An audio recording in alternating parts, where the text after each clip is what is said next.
नमस्कार दोस्तों। Alpha office academy के यूट्यूब चैनल पर आपका स्वागत है। ठीक है, तो अपन शुरू करते हैं डेफिनेशन ऑफ स्पोर्ट्स से। अब देखो, स्पोर्ट्स क्या है? Sports means all forms of physical और mental activities that aim to express और enhance physical fitness, mental wellbeing, build social relationships और achieve results in competition at all levels through casual और organised participation. ठीक है, तो याद रखना, sports क्या है? फिजिकल और मेंटल एक्टिविटीज हैं जो क्या करती हैं? अपनी फिजिकल फिटनेस को एनहांस करती है, मेंटल वेलबींग को अच्छा करती है और सोशल रिलेशनशिप्स बिल्ड करने में सहायता करती है। उसके अलावा हमको कंपटीशन में रिजल्ट्स दिलाती है, चाहे वो कंपटीशन कैजुअल हो, जो हम जैसे गली क्रिकेट खेलते हैं वो हो, या फिर हम लोग इंटरनेशनल क्रिकेट खेले वो हो, ऑर्गेनाइज हो या कैजुअल हो, दोनों में हमको रिजल्ट दिलाती है कंपटीशन में। तो ये स्पोर्ट्स की बेसिक डेफिनेशन है। और आप वैसे आप इसको, ये किसी, देखो, कोई राइटर की दी हुई डेफिनेशन है तो वो तुमको वर्ड टू वर्ड लिखनी है, पर ये किसी राइटर की लिखी हुई डेफिनेशन नहीं है।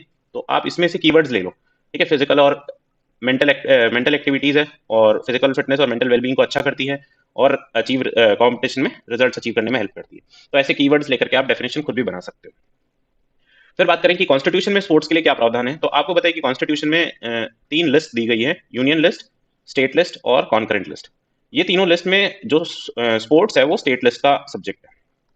तो ये स्पोर्ट्स के लिए कानून बनाना और बाकी काम करना स्टेट राज्य खुद करेगा।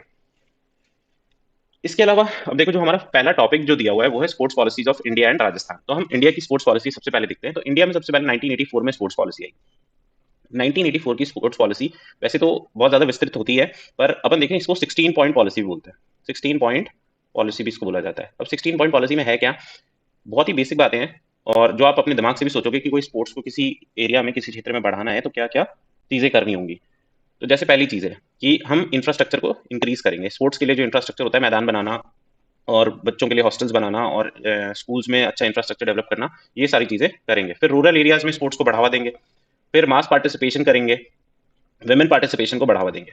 ठीक है, इसके अलावा ट्रांसपेरेंसी लाएंगे सिलेक्शन में, और करिकुलम में स्पोर्ट्स को इंक्लूड करेंगे। जैसे 10th हो गई, 12th हो गई, ग्रेजुएशन हो गई, इसमें हम लोग स्पोर्ट्स को थोड़ा सा महत्व देंगे। स्पोर्ट्स के मार्क्स ऐड करेंगे स्पोर्ट्स एक्टिविटीज के, और करिकुलम में जैसे बुक्स में ये सब कुछ शामिल करेंगे। फिर स्पोर्ट्स में रिसर्च एंड डेवलपमेंट का काम करेंगे, और ट्रेनिंग देंगे। जो भी स्पोर्ट्समैन है उनको इंटरनेशनल स्टैंडर्ड की ट्रेनिंग देंगे, न्यूट्रिशियस डाइट उनको प्रोवाइड कराई जाएगी, और स्पोर्ट्स इंडस्ट्री को प्रमोशन देंगे। तो ये बहुत बेसिक बेसिक बातें हैं, और जो स्पोर्ट्स पर्सन है उनको अवार्ड देंगे और उनके लिए रोजगार की व्यवस्था करेंगे, एम्प्लॉयमेंट देंगे। तो ये जो बहुत बेसिक बेसिक बातें हैं, ये आपके मन से भी आप लिख सकते हो, पर वहां पर इतना टाइम तो आपके पास रहेगा नहीं कि आप मन से बनाने बैठो। तो मेरा कहना यही है कि आप है ना बेसिक एक फ्रेमवर्क अपने दिमाग में लेकर के चलो, और ये कीवर्ड्स याद रखो, तो इससे आप directly sentence as it is frame कर सकते हो। ठीक है, तो ये बात थी नेशनल स्पोर्ट्स पॉलिसी 1984 की। इसको 16 पॉइंट पॉलिसी भी बोलते हैं। और इसके आगे देखते हैं, तो इसके आगे 1992 में इसी पॉलिसी का कॉम्प्रिहेंसिव फॉर्म आया, जो 1984 पॉलिसी थी उसका। तो उसमें क्या है कि इन्होंने चार बातें ऐड की हैं। अब ये क्या चार बातें हैं, ये आपको एज इट इज याद रखनी है, क्योंकि वो जो पहली थी वो जनरलाइज बात थी, ये स्पेसिफिक बातें। इसमें क्या है, अपन स्पोर्ट्स के लिए पॉजिटिव एनवायरनमेंट क्रिएट करेंगे। पॉजिटिव एनवायरनमेंट क्रिएट करने का मतलब क्या है कि जैसे आप जानते हो कि स्पोर्ट्स है, तो स्पोर्ट्स खेलना भारतीय समाज में थोड़ा सा बुरा सा माना जाता है, और खास तौर पे स्कूली बच्चों के जो लाइफ होती है उसमें क्या, ऐसे पेरेंट्स और ये सब हमेशा है ना एक नेगेटिव एटीट्यूड रखते हैं स्पोर्ट्स के प्रति कि स्पोर्ट्स खेलना अच्छा नहीं है, पढ़ाई पर ध्यान दो और ये वाली बात है। तो उसको पॉजिटिव में कन्वर्ट करना है। फिर स्पेशल अटेंशन देनी है स्पोर्ट्स मैनेजमेंट को। ठीक है, खेल प्रबंधन के बारे में हमको स्पोर्ट्स मैनेजमेंट के बारे में स्पेशल अटेंशन देनी है। फिर इंक्रीज करेंगे लेवल ऑफ कंपटीशन और उसका स्टैंडर्ड। कंपटीशन इंक्रीज करने के लिए, जैसे हमने पिछले इसमें पॉलिसी में बात करी कि अपन लोग मास पार्टिसिपेशन बढ़ाएंगे, वुमेन्स पार्टिसिपेशन बढ़ाएंगे, तो इससे इंक्रीज होगा कंपटीशन का लेवल, और बाकी सारी चीजें करके रिसर्च एंड डेवलपमेंट और इंफ्रास्ट्रक्चर डेवलप करके उसका स्टैंडर्ड भी बढ़ाएंगे। फिर एक्सटेंड बेस ऑफ गेम। अब बेस ऑफ गेम एक्सटेंड करने का मतलब क्या है? जैसे मान लो कि टोक्यो ओलंपिक हुआ अभी, टोक्यो ओलंपिक हुआ तो उसमें टोटल 30 स्पोर्ट्स थे फॉर एग्जाम्पल, और इंडिया ने उसमें 15 में पार्टिसिपेट किया। तो 15 गेम्स में तो इंडिया ने वैसे ही मेडल पाने का कोई आस ही नहीं है। तो ये जो 15 गेम्स अगर इनमें भी होती तो एक दो मेडल एक्स्ट्रा आने के चांसेस होते हैं। तो हम ये एक्सटेंड बेस को एक्सटेंड करने का क्या अर्थ है कि ज्यादा से ज्यादा गेम्स में हिस्सेदारी। जैसे यहाँ पे लिखा हुआ है कि 1992 तक इंडिया हॉकी और रेसलिंग के अलावा किसी स्पोर्ट्स में इंडिया के पास में मेडल नहीं था। उसके बाद में एक दो मेडल अलग अलग स्पोर्ट्स में आए, एथलेटिक्स में आए और बाकी और वेट लिफ्टिंग में आए, तो ये सारे स्पोर्ट्स में मेडल आए। तो जैसे जैसे बेस बढ़ा तो हमको अभी भी, जैसे टोक्यो ओलंपिक लेटेस्ट है, तो अभी भी बेस इतना कमजोर है कि आप 30 में से 15 ही गेम्स में पार्टिसिपेट कर रहे हो। तो ये चार बातें किसमें है? 1992 की पॉलिसी में क्या है? Positive environment for sports, special attention to sports management, increase level of competition and standards, and extend base of game. फिर अपन आगे चलें तो नेशनल स्पोर्ट्स पॉलिसी आती है 2001 की। ठीक है, 1984 सबसे पहले 1984 में आई। 1984 के बाद में 1984 के बाद में 92 में उसी का कॉम्प्रिहेंसिव फॉर्म आया। फिर 2001 की पॉलिसी है। तो इसमें भी वही बातें, इंफ्रास्ट्रक्चर को हम लोग डेवलप करेंगे, रूरल एरियाज में डेवलपमेंट करेंगे, फिर एम्प्लॉयमेंट देंगे, रोजगार देंगे खिलाड़ियों को और अवार्ड्स देंगे। फिर साइंटिफिक ट्रेनिंग की इसमें बात की गई है। साइंटिफिक ट्रेनिंग मतलब कि अच्छे नए मेथड से जिनके ऊपर रिसर्च हो चुकी है, जिनके ऊपर बुक्स लिखी जा चुकी हैं, उन मेथड्स को हम लोग अपनाएंगे और जो अपने ट्रेडिशनल मेथड्स हैं उनको छोड़ेंगे। फिर फाइनेंशियल एड देंगे स्पोर्ट्स ऑर्गेनाइजेशंस को, ठीक है, मास पार्टिसिपेशन इसमें करेंगे और इंटरेस्ट इंक्रीज करेंगे लोगों का। ट्रांसपेरेंसी रखेंगे सिलेक्शन प्रोसीजर में, स्पोर्ट्स इंडस्ट्री को प्रमोट करेंगे और न्यूट्रिशियस डाइट देंगे खिलाड़ियों को और रिसर्च एंड डेवलपमेंट पे काम करेंगे। देखो लगभग सारी बातें कॉमन कॉमन सी हैं, तो आप उसी कॉमन माइंडसेट से इसको भी लिख करके आ सकते हो। कुछ एडिशनल चीजें ऐड करना चाहो तो जैसे फाइनेंशियल एड दे रहे हैं अपन स्पोर्ट्स ऑर्गेनाइजेशन को, तो ये वाली चीज ध्यान में रखनी है, ठीक है। इसके अलावा आपको बाकी कॉमन कॉमन सी बातें तो वही ध्यान में रखनी है, और जो 1992 वाली है ये चार बातें आपको ध्यान रखनी है। फिर इसके बाद 2007 में इसी पॉलिसी का एक्सटेंशन होता है और उसमें तीन बातें और ऐड की जाती है। एक तो अपन मोर इफेक्टिव फ्रेमवर्क बनाएंगे, फिर स्पोर्ट्स को adopted as a way of life, है ना। स्पोर्ट्स के लिए जैसे बात की जाती है कि स्पोर्ट्स या तो जो खेलता है वो खिलाड़ी होता है और जो नहीं खेलता वो बिल्कुल ही नहीं खेलता, उसका स्पोर्ट्स में ना तो किसी प्रकार की रुचि होती है, ना वो उसको लाइफ में फिटनेस के तौर पे देखना चाहता है, तो उसको वे ऑफ लाइफ अडॉप्ट कराएंगे। फिर पर्सनल एंड कम्युनिटी डेवलपमेंट में इसको यूज करेंगे, फिर इंटरनेशनल पीस एंड ब्रदरहुड में इसको इस्तेमाल करेंगे। देखो जैसे 2014 के बाद में यूएन ने national international day of yoga 21 जून को डिक्लेयर किया। तो अब इससे जो पावर एक कंट्री की बढ़ती है उसको सॉफ्ट पावर बोलते हैं, है ना। सॉफ्ट पावर बढ़ती है तो हम इंटरनेशनल पीस और ब्रदरहुड का जो मैसेज है वो इंटरनेशनल कम्युनिटी में दे सकते हैं। तो इसलिए ये 2007 में 2001 की पॉलिसी का जो एक्सटेंशन आया उसमें ये तीन बातें स्पेसिफिकली कही गई कि मोर इफेक्टिव फ्रेमवर्क होगा, adopted as a way of life, इसको स्पोर्ट्स को वे ऑफ लाइफ के तौर पे अडॉप्ट करेंगे, और पर्सनल एंड कम्युनिटी डेवलपमेंट में स्पोर्ट्स को सहायक बनाएंगे, और इंटरनेशनल पीस एंड ब्रदरहुड में। फिर स्पोर्ट्स पॉलिसी ऑफ राजस्थान। अब देखो इंडिया की दो स्पोर्ट्स पॉलिसी और दो उसके एक्सटेंशन है, इतना से ही आपको याद रखना है, इसके अलावा इसमें कुछ भी ऐसी स्पेसिफिक बात नहीं है। डायरेक्ट इनसे क्वेश्चन पूछा हुआ है, कहीं से भी क्वेश्चन पूछेगा आप 20 वर्ड्स में 50 वर्ड्स में लिख सकते हो। फिर राजस्थान की स्पोर्ट्स पॉलिसी की बात करें तो राजस्थान देखो पहला ऐसा स्टेट है जिसने जो भी ओलंपिक और पैरालंपिक में पार्टिसिपेट कर रहा है उसको गवर्नमेंट जॉब दे रहा है। इसके लिए इन्होंने राजस्थान सर्विसेज रूल्स हैं 2013 के, उसमें अमेंडमेंट किया है और राजस्थान ऐसा पहला स्टेट है। इसके अलावा जो भी मेडलिस्ट होते हैं जो पार्टिसिपेट करते हैं और उनको गोल्ड सिल्वर या ब्रॉन्ज मेडल मिलता है तो उनके लिए कुछ इनाम की घोषणा की है कि ओलंपिक और पैरालंपिक में अगर आप गोल्ड लाते हो तो 3 करोड़, सिल्वर लाते हो तो 2 करोड़, और ब्रोंज लाते हो तो 1 करोड़।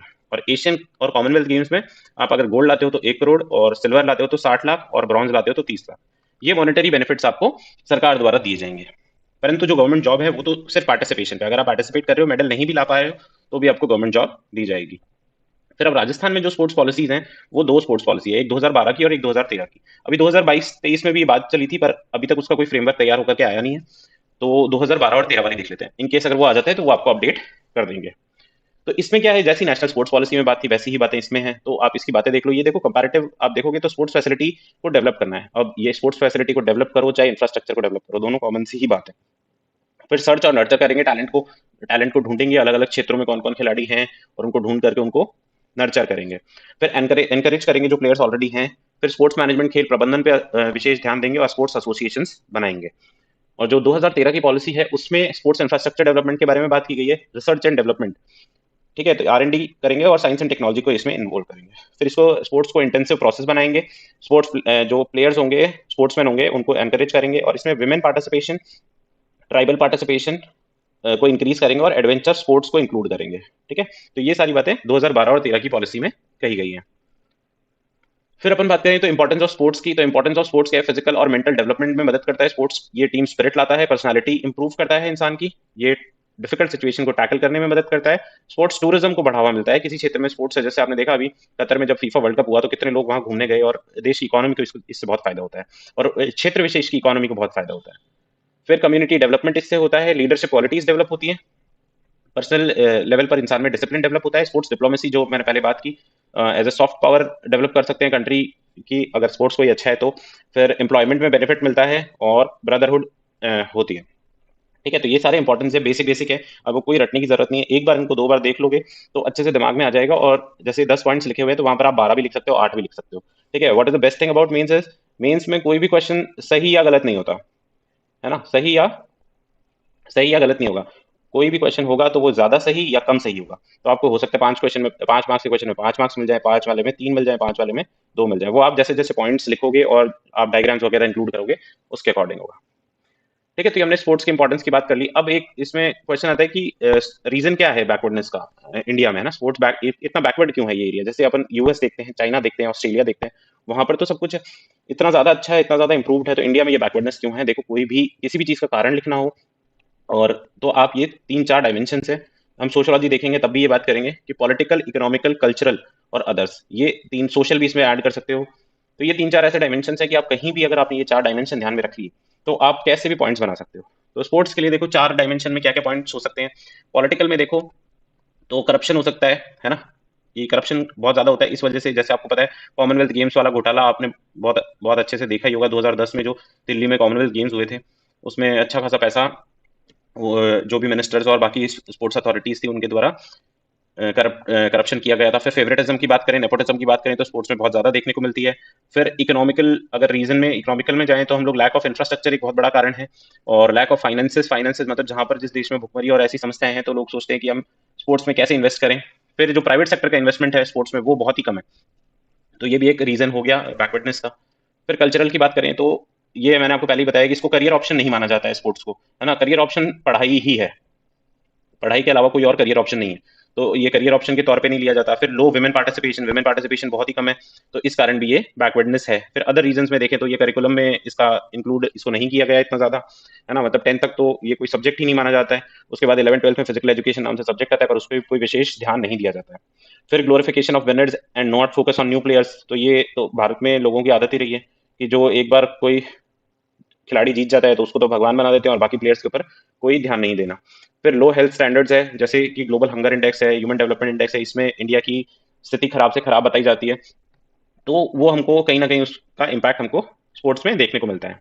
ठीक है, तो ठीक है, ये हमारी थी पहली यूनिट। ठीक है, तो आज जो लेक्चर 2 है उसमें हम लोग बात करेंगे sports authority of India Sai की, और राजस्थान स्टेट स्पोर्ट्स काउंसिल की, आरएसएससी की। तो आपको पता होगा स्पोर्ट्स अथॉरिटी ऑफ इंडिया जो है वो टॉप इंस्टीट्यूट है स्पोर्ट्स के मैनेजमेंट और स्पोर्ट्स के डेवलपमेंट के लिए इंडिया में। और सिमिलरली जो आरएसएससी है वो राजस्थान में टॉप इंस्टीट्यूट है स्पोर्ट्स के मैनेजमेंट के लिए, स्पोर्ट्स ऑर्गेनाइजेशन के लिए, और बाकी स्पोर्ट्स से रिलेटेड सारी एक्टिविटीज के लिए। तो हम लोग देखते हैं स्पोर्ट्स अथॉरिटी ऑफ इंडिया के बारे में। पहले तो हम लोग देखते हैं जो डिपार्टमेंट और जो मिनिस्ट्री है स्पोर्ट्स के लिए वो कैसे डेवलप हुई। 1982 में देखो स्पोर्ट्स के लिए एक डिपार्टमेंट बनाया गया, और इसके साथ ही नेशनल वेलफेयर फंड बनाया गया। उस फंड से क्या करते थे, स्पोर्ट्स जो स्पोर्ट्स पर्सन होते थे उनको फाइनेंशियल असिस्टेंस दिया जाता था। फिर 1982 के बाद में 1984 में स्पोर्ट्स डिपार्टमेंट का नया नाम रख दिया youth affairs and sports department. फिर उसके बाद 2000 में ये इंडिपेंडेंट मिनिस्ट्री बनी, और 2008 में इस जो सेपरेट मिनिस्ट्री थी इसके अंडर डिपार्टमेंट बनाया गया यूथ अफेयर्स एंड स्पोर्ट्स का। तो ये 1982 से 2008 में ऐसे इसका डेवलपमेंट हुआ है। तो अभी करंटली जो ministry of sports and youth affairs है उसमें देखो तीन उसके डिविजन हैं, एक स्पोर्ट्स अथॉरिटी ऑफ इंडिया है, एक ऑल इंडिया स्पोर्ट्स काउंसिल है, और एक नाडा है, नेशनल एंटी डोपिंग एजेंसी। तो ये तीन इसके स्ट्रक्चर्स हैं। तो हम लोग स्पोर्ट्स अथॉरिटी ऑफ इंडिया देखते हैं कि स्पोर्ट्स अथॉरिटी ऑफ इंडिया के बारे में क्या है। तो sports authority of India popularly known as SAI. SAI देखो 1984 में स्टैब्लिश हुआ न्यू दिल्ली में, है ना। अब इससे प्रीवियस ईयर में क्वेश्चन भी आए हुए हैं, तो आप थोड़ा सा इंपॉर्टेंट इसको समझ लेना, स्पोर्ट्स अथॉरिटी को और आरएसएससी को। तो स्पोर्ट्स अथॉरिटी ऑफ इंडिया क्या है कि दो प्रोफेशनल इंस्टीट्यूशंस रन करता है। अब देखो ये जो चीजें है ना, ये छोटी छोटी चीजें हैं, ये आपको 2 मार्कर में पूछ सकता है, 2 मार्क्स में 20 शब्द इस पे लिखवाएगा, या फिर दो सीधे सीधे नाम पूछेगा तो आपको ये दो नाम लिख के आने हैं। जैसे ये operation maintenance of sports stadium है, तो ये 4 स्टेडियम है, तो इनके आपसे नाम पूछेगा और आपको 2 मार्क्स में ये लिख करके आने हैं। तो आप है ना इनको, वैसे तो इसका कोई ट्रिक नहीं है, इसको रटना ही पड़ेगा और कोई ऐसा नहीं है, पर फिर भी मैं एक बार बता देता हूँ ऑर्गेनाइज वे में, उसके बाद में आप इसको पढ़ लेंगे 2-3 बार तो ये अपने आप ही याद रहेगा। तो स्पोर्ट्स अथॉरिटी ऑफ इंडिया 1984 में स्टैब्लिश हुआ, ये न्यू दिल्ली में स्टैब्लिश्ड है। और इसकी जो दो प्रोफेशनल इंस्टीट्यूशंस हैं वो एक Netaji Subhash national institute of sports है, ये मैंने पूरा नहीं लिखा यहाँ पे, तो आप लिख लेना Netaji Subhash national institute of sports, है ना, ये पटियाला पंजाब में है, पटियाला पंजाब। ठीक है, इसमें ये पेन टैबलेट है तो इसमें हैंडराइटिंग थोड़ी खराब ही आती है, वैसे मेरी हैंडराइटिंग है नहीं इतनी खराब। तो फिर इसके अलावा जो सेकंड है वो Laxmibai national college of physical education है, ये तिरुवनंतपुरम केरला में है। ठीक है ना, तो ये दो इंस्टीट्यूट है, इनका नाम आपको याद रखना है। और देखो ये ऐसी चीजें हैं आप इनको दूसरे आंसर्स में भी कहीं पर भी चिपका के भी आ सकते हो, तो ये बहुत आपको बेनिफिट, एक आधा आधा आधा नंबर एक्स्ट्रा दिला सकता है। तो कहीं पर भी जैसे स्पोर्ट्स डेवलपमेंट की बात हो तो साई ये दो प्रोफेशनल इंस्टीट्यूट भी चलाता है, एनआईएस पटियाला है और ये national college of physical education Thiruvananthapuram है। ठीक है, इसके अलावा ये देखो ऑपरेशन मेंटेनेंस करता है कुछ स्पोर्ट्स स्टेडियम्स के, जो कि बहुत ही फेमस स्पोर्ट्स स्टेडियम है।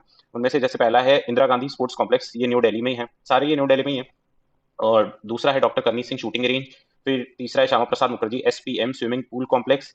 और चौथा है major Dhyanchand national sports stadium, है ना, ये दिल्ली में ही है, तो ये चारों के नाम याद रखना। Indira Gandhi sports complex, doctor Karni Singh shooting range, SPM swimming pool complex और major Dhyanchand national sports stadium. फिर इसके अलावा इसमें देखो 11 रीजनल सेंटर्स हैं। अब इनमें से क्वेश्चन कहीं से भी बन सकता है, तो आप ये सारी ध्यान रखने रीजनल सेंटर्स कहाँ कहाँ पर है। तो पहला देखो चंडीगढ़ में है, और दूसरा जरकपुर पंजाब में है, लखनऊ यूपी में है, कोलकाता में है, मुंबई में है, भोपाल में है, गांधीनगर, सोनीपत, गुवाहाटी, इम्फाल और बेंगलोर।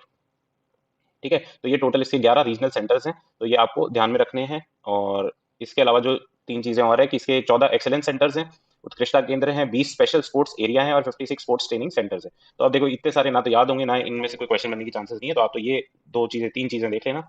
एक तो 2 प्रोफेशनल इंस्टीट्यूट्स कौन कौन से हैं, फिर ऑपरेशन एंड मेंटेनेंस किस कौन कौन से स्पोर्ट्स स्टेडियम का करता है, और फिर रीजनल सेंटर्स कहाँ का है। ठीक है, ठीक है, फिर इसके आगे देखते हैं अपन कि जो स्पोर्ट्स अथॉरिटी ऑफ इंडिया है उसके गोल्स क्या है, उसके ऑब्जेक्टिव्स क्या है। तो उसमें देखो स्पोर्ट्स इंफ्रास्ट्रक्चर, जो हमने नेशनल जो फर्स्ट लेक्चर हुआ था उसमें नेशनल पॉलिसी देखी थी, स्पोर्ट्स पॉलिसी, उसमें हमने देखा था स्पोर्ट्स इंफ्रास्ट्रक्चर को बढ़ावा देना उसका मेजर काम है। तो इसका भी मेजर काम स्पोर्ट्स इंफ्रास्ट्रक्चर को बढ़ाना ही है। फिर आइडेंटिफाई करना स्पोर्ट्स टैलेंट को, ये देखो कैंप्स लगाते हैं, इसमें एडमिशन के लिए भी कैंप्स होते हैं, और एडमिशन के लिए कैंप्स ऐसे होते हैं कि कैंप्स में बच्चे आते हैं, फिर अपना जो स्पोर्ट्स होता है उसको परफॉर्म करके दिखाते हैं ऑफिशियल्स के सामने, और फिर इनको सेलेक्ट किया जाता है।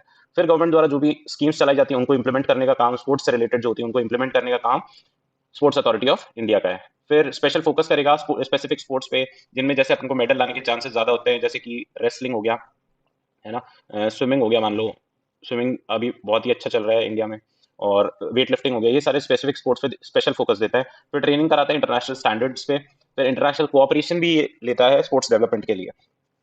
फिर मॉडर्न इक्विपमेंट ये प्रोवाइड कराएगा स्पोर्ट्स पर्सन को, और साइंटिफिक इवैल्यूएशन करेगा। अब देखो एक बार साइंटिफिक इवैल्यूएशन को लेकर के क्वेश्चन पूछा हुआ है कि साइंटिफिक इवैल्यूएशन होता क्या है। तो जैसे किसी भी रिसर्च एंड डेवलपमेंट से जो मेथड डेवलप किया गया है और उसको स्पोर्ट्स में अपन इंक्लूड करेंगे, या स्पोर्ट्स पर्सन की ट्रेनिंग में, स्पोर्ट्स ट्रेनिंग में अपन इंक्लूड करेंगे, तो उसी को अपन साइंटिफिक इवैल्यूएशन कह देंगे। या स्पोर्ट्स पर्सन की, जैसे मान लो कि कोई एक 100 मीटर दौड़ता है, तो उसको 100 मीटर दौड़ने के लिए 10 सेकंड का टाइम लग रहा है, तो ये 10 सेकंड अपन ने इवैल्यूएट किया, एक बार दौड़ रहा है तो 11 सेकंड का टाइम लग रहा है। तो इसको अपन लोग टेक्नोलॉजी की हेल्प से, है ना, टेक्नोलॉजी आजकल आपको पता ही है कि हर फील्ड में टेक्नोलॉजी बहुत अच्छी हो गई है, तो ये टेक्नोलॉजी की हेल्प से अपन लोग इसको इवैल्यूएट करेंगे स्पोर्ट्स में, और उसकी ट्रेनिंग उस हिसाब से प्रिपेयर करेंगे, तो ये साइंटिफिक इवैल्यूएशन। ठीक है, तो ये कुछ गोल्स थे स्पोर्ट्स अथॉरिटी ऑफ इंडिया के।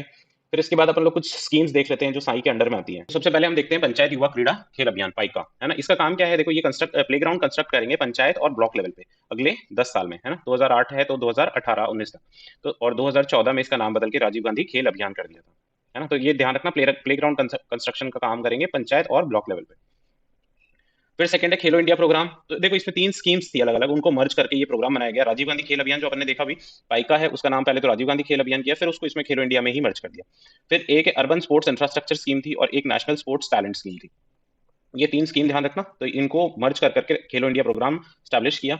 इसमें देखो 20 यूनिवर्सिटीज को सेंटर ऑफ एक्सीलेंस के तौर पे, उत्कृष्टता केंद्र के तौर पे डेवलप किया जाएगा, और इसमें 1000 प्लेयर्स को 5 लाख रुपए सालाना 8 साल तक ये फाइनेंशियल असिस्टेंस दिया जाएगा। ठीक है, तो ये बातें याद रखना। ये 20 करोड़, ये चलो ये सब छोड़ दो। फिर इसमें जो जो स्पोर्ट्स इंक्लूडेड है इनको भी एक बार ध्यान रख लेना। आर्चरी है, एथलेटिक्स है, बैडमिंटन है, hockey, shooting, boxing, weight lifting, wrestling and kabaddi, है ना। तो इनको आप कोई भी मेथड यूज कर करके आप इनको याद रख लेना। कोई ट्रिक बनाओ तो ट्रिक बना लेना। देखो ट्रिक हमेशा, मेरा तो ये मानना है कि ट्रिक है ना, खुद बनाते हो ना तो कुछ फायदा होता है, किसी और की बताई हुई ट्रिक इतनी ज्यादा याद नहीं रहती है। और फिर दूसरी बात है कि आप ट्रिक याद रखने के लिए फिर दूसरी ट्रिक बनाओ, उससे अच्छा है कि इनको ही डायरेक्टली याद कर लेना। ठीक है, तो खेलो इंडिया प्रोग्राम है, उसमें ये 3 स्कीम्स मर्ज की है, इन बातों को ध्यान रखना। फिर एक टारगेट ओलंपिक पोडियम स्कीम है। इसमें क्या है कि जो ओलंपिक स्पोर्ट्स पर्सन है, जो ओलंपिक मेडल लाने वाले हैं या ला सकते हैं, तो उनको अपन अच्छा सपोर्ट प्रोवाइड करेंगे, और उनको आइडेंटिफाई करेंगे कि हाँ ये पर्टिकुलर प्लेयर है, ये अच्छा परफॉर्म कर रहा है, उसको अपन लोग फिर एक्स्ट्रा जो भी उसको मदद चाहिएगी वो मदद देंगे। तो इसमें इसका टारगेट तो देखो 2016 रियो ओलंपिक्स था, उसके बाद में 2020 में टोक्यो ओलंपिक्स हुआ, पर ये टारगेट अचीव नहीं हुए, जितने मेडल आने थे उतने मेडल नहीं आए, तो इसका टारगेट चेंज करके पेरिस ओलंपिक 2024 कर दिया गया। ठीक है, तो ये कब की स्कीम है, 2014 की स्कीम है। इसके अलावा इसमें एक कमेटी भी बनाई गई इसके बेटर इंप्लीमेंटेशन के लिए। उसमें देखो अभिनव बिंद्रा हैं, इनको हेड बनाया गया, और कर्नम मल्लेश्वरी जी हैं, प्रकाश पादुकोण और अंजलि भागवत, ये टोटल 4 मेंबर्स हैं इसमें, मतलब एक हेड है और 3 मेंबर्स हैं। फिर इसी स्कीम को लागू करने के लिए एक मिशन ओलंपिक सेल बनाया गया है ना। इसमें जो डायरेक्टर होते हैं स्पोर्ट्स अथॉरिटी ऑफ इंडिया के, वही चेयरमैन होते हैं, और इसमें जो भी सिलेक्टेड एथलीट्स होंगे टॉप स्कीम में, है ना, टारगेट ओलंपिक पोडियम स्कीम में, तो उनको असिस्टेंस प्रोवाइड कराएंगे, अपन फाइनेंशियल एड देंगे, स्पेशल ट्रेनिंग प्रोवाइड कराएंगे। जैसे अगर इंडिया से बाहर जाकर के ट्रेनिंग करनी है, जैसे आपने देखा होगा नीरज चोपड़ा है, तो वो इंडिया में ट्रेनिंग नहीं करते हैं फिलहाल, यूएस में या फिर दूसरी जगह पर जाकर के ट्रेनिंग करते हैं, जहाँ पे स्पेसिफिक जैवलिन के लिए ही जिम्स बने हुए होते हैं। तो और फिर फुलफिल करते हैं सडन डिमांड्स, अगर कोई प्लेयर की सडन डिमांड्स आ जाती हैं तो उनको फुलफिल करने का काम ये मिशन ओलंपिक सेल के द्वारा किया जाता है। ठीक है, तो ये बात हुई अपनी कौन कौन सी schemes sports authority of India द्वारा चलाई जा रही है। फिर इसके बाद देखें तो खेलो इंडिया यूथ गेम्स। अब देखो खेलो इंडिया यूथ गेम्स पहले है ना खेलो इंडिया स्कूल गेम्स हुआ करते थे, उसका ही नाम चेंज करके खेलो इंडिया यूथ गेम्स किया है। तो ये स्पोर्ट्स अथॉरिटी ऑफ इंडिया ना, ministry of sports and youth affairs, उसमें स्पोर्ट्स अथॉरिटी ऑफ इंडिया के द्वारा ही इसको चलाया जाता है। फिर इसमें देखो दो कैटेगरीज होती हैं, एक अंडर 17 स्कूल स्टूडेंट्स की होती है और एक अंडर 21 कॉलेज स्टूडेंट्स की। तो फिर इसमें ये देखो इसके 6 एडिशन टोटल हो चुके हैं। तो अभी ये तो बहुत ध्यान में रखने वाली चीजें नहीं है। 6th एडिशन आप इतना याद रखना है, ये तमिलनाडु में हुआ था और ये 13 से 31 जनवरी को 2023 में ये हुआ था। ठीक है, और 2023 से 2024 होगा, है ना, 2024 में हुआ। तो अब हम देखते हैं राजस्थान स्टेट स्पोर्ट्स काउंसिल आरएसएससी। देखो हर साल आरएसएससी का एक क्वेश्चन तो फिक्स ही है ना, 2 मार्क्स में आएगा पर आएगा जरूर। तो इसमें आप जो जो चीजें इसमें बताई जा रही हैं वो आप ध्यान में रखना। तो देखो आरएसएससी का स्टैब्लिशमेंट हुआ 1957 में under the Rajasthan societies registration act of 1958। ठीक है, और ये apex institute for development of sports in Rajasthan, इसके जो पहले प्रेसिडेंट रहे वो बीजी कानेटकर जी रहे, है ना। और इसके सारे 33 जिलों में, अब तो देखो 50 हो गए हैं, पर सारे 33 जिलों में इसके स्पोर्ट्स ट्रेनिंग सेंटर है। तो 33 मत लिखना, इन ऑल डिस्ट्रिक्ट्स लिख देना आप।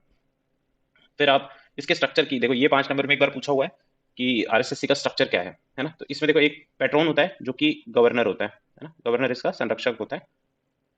फिर डेप्यूटी पैट्रॉन होता है जो चीफ मिनिस्टर होता है ना। उसके बाद इसमें प्रेसिडेंट होता है जो सीईओ होता है। उसके अलावा इसमें 12 मेंबर्स होते हैं, और इसमें 12 मेंबर्स में से देखो ये 6 तो नॉमिनेटेड बाय स्टेट होते हैं, स्टेट गवर्नमेंट, और 6 एक्स ऑफिशियो मेंबर्स होते हैं। ठीक है, तो इसका स्ट्रक्चर देखो, इसमें पैट्रॉन होता है, फिर इसमें डेप्यूटी पैट्रॉन होता है, फिर इसमें प्रेसिडेंट होता है, प्लस इसमें 12 मेंबर्स होते हैं। 12 मेंबर्स में से 6 तो गवर्नमेंट अपॉइंट करती है और 6 एक्स ऑफिशियो मेंबर्स होते हैं।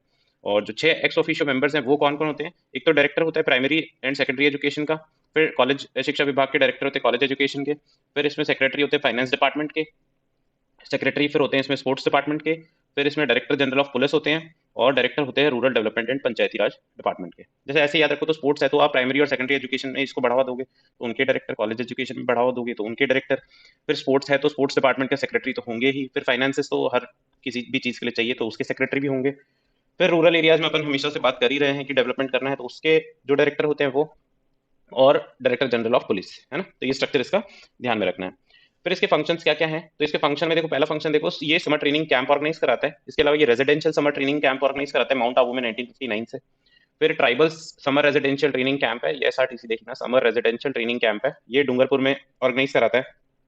फिर ये प्लेयर्स को ट्रेनिंग देता है अपने सेंटर्स पे। फिर एनकरेज करता है विमेन प्लेयर्स को एट पंचायत और कॉम्पिटिशन ऑर्गेनाइज करके पंचायत, तहसील, डिस्ट्रिक्ट और स्टेट लेवल पे। फिर ये वेरियस स्टेडियम्स का ऑपरेशन और मेंटेनेंस करता है। फिर स्पोर्ट्स इंफ्रास्ट्रक्चर को डेवलपमेंट करता है, स्टेट गेम्स करवाता है नेशनल गेम्स के लाइन पे, है ना। जैसे नेशनल गेम्स होते हैं इंडिया के लेवल पे, तो वैसे ही स्टेट गेम्स होते हैं राजस्थान के लेवल पे। फिर ये ऑर्गेनाइज कराता है रूरल और अर्बन ओलंपिक गेम्स, ये तो आपने सबने देखा ही होगा, अभी रिसेंट ही है। फिर ये अवार्ड देता है महाराणा प्रताप, गुरु वशिष्ठ अवार्ड, ये सारे अवार्ड इसके द्वारा दिए जाते हैं। तो ये आप आरएसएससी के बारे में सारी चीजें ध्यान रखना। फिर ये कुछ स्पोर्ट्स अकेडमीज हैं जो इसके द्वारा रन की जाती हैं, ये भी एक बार 2 मार्क्स में क्वेश्चन पूछा हुआ है। तो प्रीवियस ईयर क्वेश्चन तो एटलीस्ट ऐसे होने चाहिए कि वो तो हमको आए ही आए, क्योंकि अगर एज इट इज वोट करके आ गया तो आरपीसी का वैसे कोई भरोसा नहीं है, ये लोग दे देते हैं, और वोट करके आ गया तो आपको कम से कम वो तो आ ही जाना चाहिए। तो ये 4 स्पोर्ट्स अकेडमीज हैं। विमेंस हॉकी अकेडमी अजमेर में है, मेंस फुटबॉल अकेडमी जोधपुर में है, मेंस बास्केटबॉल अकेडमी जैसलमेर में है, और विमेंस बास्केटबॉल अकेडमी जयपुर में है।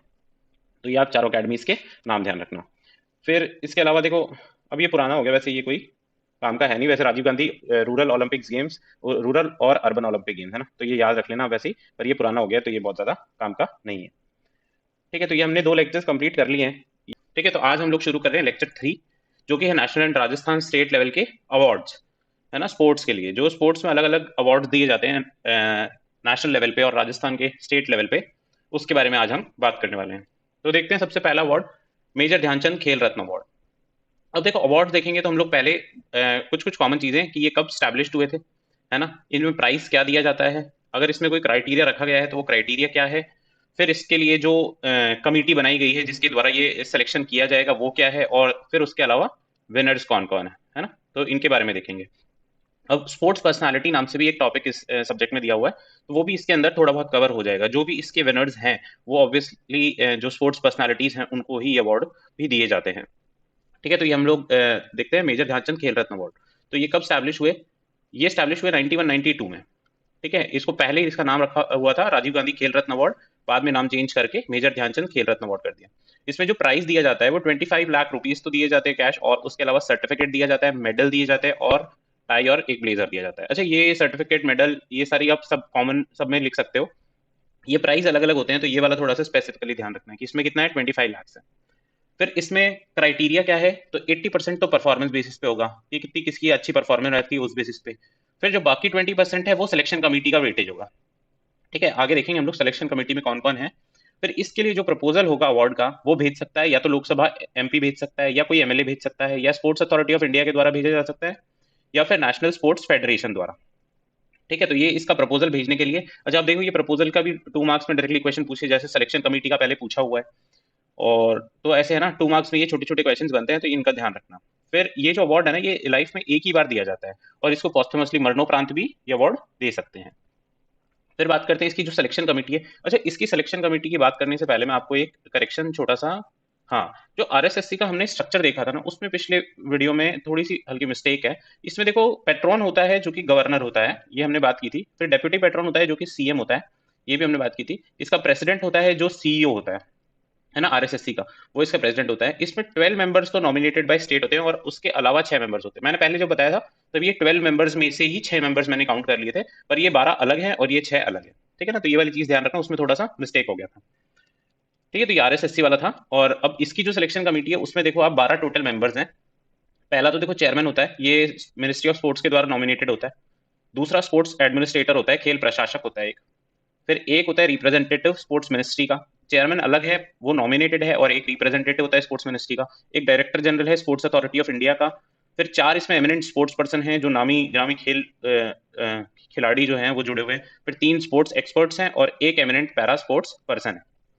ठीक है, तो ये एक तो चेयरमैन हो जाएगा, एक स्पोर्ट्स एडमिनिस्ट्रेटर, एक रिप्रेजेंटेटिव ऑफ मिनिस्ट्री, एक director general of sports authority of India, 4 eminent sports person, 3 sports expert, और एक एमिनेंट पैरा स्पोर्ट्स पर्सन।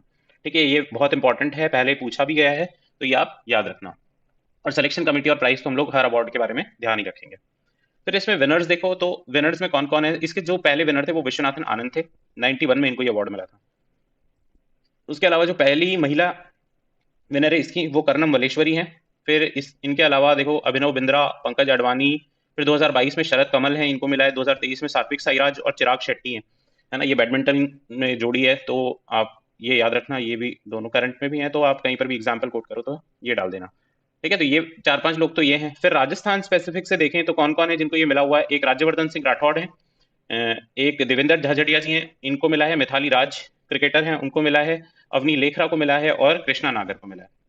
ठीक है, ये याद रखना। देखो 2-2 4-4 नाम आपको सबके याद होने चाहिए। ठीक है, डायरेक्टली अगर पूछ ले कि कौन कौन, अब देखो क्रिकेटर है जैसे, तो क्रिकेटर में किस किस को मिला है, तो एमएस धोनी है, रोहित शर्मा, विराट कोहली, सचिन तेंदुलकर, मिताली राज, इनको मिला है। कौन कौन महिलाएं हैं जिनको मिला है, तो महिलाओं में देखो पहला अपने नाम याद किया था, कर्णम मल्लेश्वरी है, एक पीवी सिंधु है, साक्षी मलिक है, दीपा कर्माकर है, और अवनी लेखरा है ना, तो इन लोगों को ये मिला हुआ है। तो ये 2-2 4-4 नाम तो एटलीस्ट आपको हर में याद होने चाहिए, क्योंकि डायरेक्टली अगर 2 नंबर में पूछेगा तो वो 4 नाम तो पूछेगा ही पूछेगा। ठीक है, तो ये इसके विनर्स थे। फिर सेकंड अवार्ड है अर्जुन अवार्ड। अर्जुन अवार्ड कब स्टैब्लिश हुए, देखो 1961 से ये अवार्ड दिए जा रहे हैं। इसमें प्राइस कितना देते हैं, 15 लाख रुपए देते हैं। फिर एक ब्रॉन्ज का स्टैचू देते हैं अर्जुन का, एक कमेंडेशन लेटर देते हैं, ब्लेजर देते हैं। इसमें एलिजिबिलिटी क्या है, तो इसमें 4 साल तक कंसिस्टेंटली बहुत ही अच्छी परफॉर्मेंस होनी चाहिए, 4 साल तक। फिर लीडरशिप क्वालिटीज होनी चाहिए, और इसमें किसी प्रकार का कोई रेस्ट्रिक्शन नहीं होना चाहिए वाडा और नाडा के द्वारा। वाडा क्या है, देखो वर्ल्ड एंटी डोपिंग एजेंसी है। मैं लिख दूं यहाँ पे वर्ल्ड, वैसे तो हैंड राइटिंग ये समझ में तो आती नहीं है इससे, वर्ल्ड एंटी डोपिंग एजेंसी, ये वाडा है, और ये नाडा नेशनल एंटी डोपिंग है ना, ये नेशनल है। तो इसके द्वारा कोई किसी प्रकार का कोई प्रतिबंध नहीं लगा हुआ होना चाहिए, तो उसी प्लेयर को अर्जुन अवार्ड दिया जाएगा। फिर इसमें देखो ये बहुत इंपॉर्टेंट है, ये 7 कैटेगरीज में दिया जाता है। अब 7 कैटेगरीज कौन सी है, एक तो ओलंपिक और पैरालंपिक में दिया जाता है, इस कैटेगरी में दिया जाता है। फिर वर्ल्ड कप और वर्ल्ड चैंपियनशिप वाली कैटेगरी में दिया जाता है, एशियन गेम्स वाली कैटेगरी में दिया जाता है, कॉमनवेल्थ गेम्स वाली कैटेगरी में दिया जाता है। फिर क्रिकेट में इसको अलग से एक कैटेगरी बना के दिया जाता है। फिर इंडिजीनियस जो लोकल गेम्स होते हैं उनका अलग से इसमें क्राइटेरिया है, और उसके अलावा पैरा स्पोर्ट्स में। तो ये सातों आपको कैटेगरीज याद रखनी है, कंठस्थ रहनी चाहिए, क्योंकि ये मेरे को बहुत अच्छा चांसेस है क्वेश्चन पूछने का, कि 7 कैटेगरीज कौन कौन सी हैं जिसमें अर्जुन अवार्ड दिया जाता है। फिर बात करें इसमें सिलेक्शन कमेटी, तो इसमें भी 12 मेंबर्स हैं सिलेक्शन कमेटी में। उसमें देखो अपन ने देखा था कि उसमें जो चेयरमैन है वो नॉमिनेट किया जाएगा मिनिस्ट्री ऑफ स्पोर्ट्स के द्वारा, पर इसमें जो चेयरमैन है वो कोई भी रिटायर्ड जज होंगे। फिर स्पोर्ट्स एडमिनिस्ट्रेटर उसमें भी था, खेल प्रशासक इसमें भी है, representative of ministry of sports उसमें भी था, इसमें भी है। फिर इसमें रिप्रेजेंटेटिव है स्पोर्ट्स अथॉरिटी ऑफ इंडिया के, उसमें डायरेक्टर जनरल थे, ठीक है। फिर 4 एमिनेंट स्पोर्ट्स पर्सन उसमें भी थे, 3 स्पोर्ट्स एक्सपर्ट उसमें भी थे और एक एमिनेंट पैरा स्पोर्ट्स पर्सन उसमें भी थे। तो ये तो देखो जो जो कॉमन है वो ऐसे ध्यान रख लेना, थोड़ा सा कंपैरेटिवली देखोगे तो ये याद रह जाएगा, और 1 2 3 बार पढ़ोगे तो अपने आप ही याद रह जाएगा।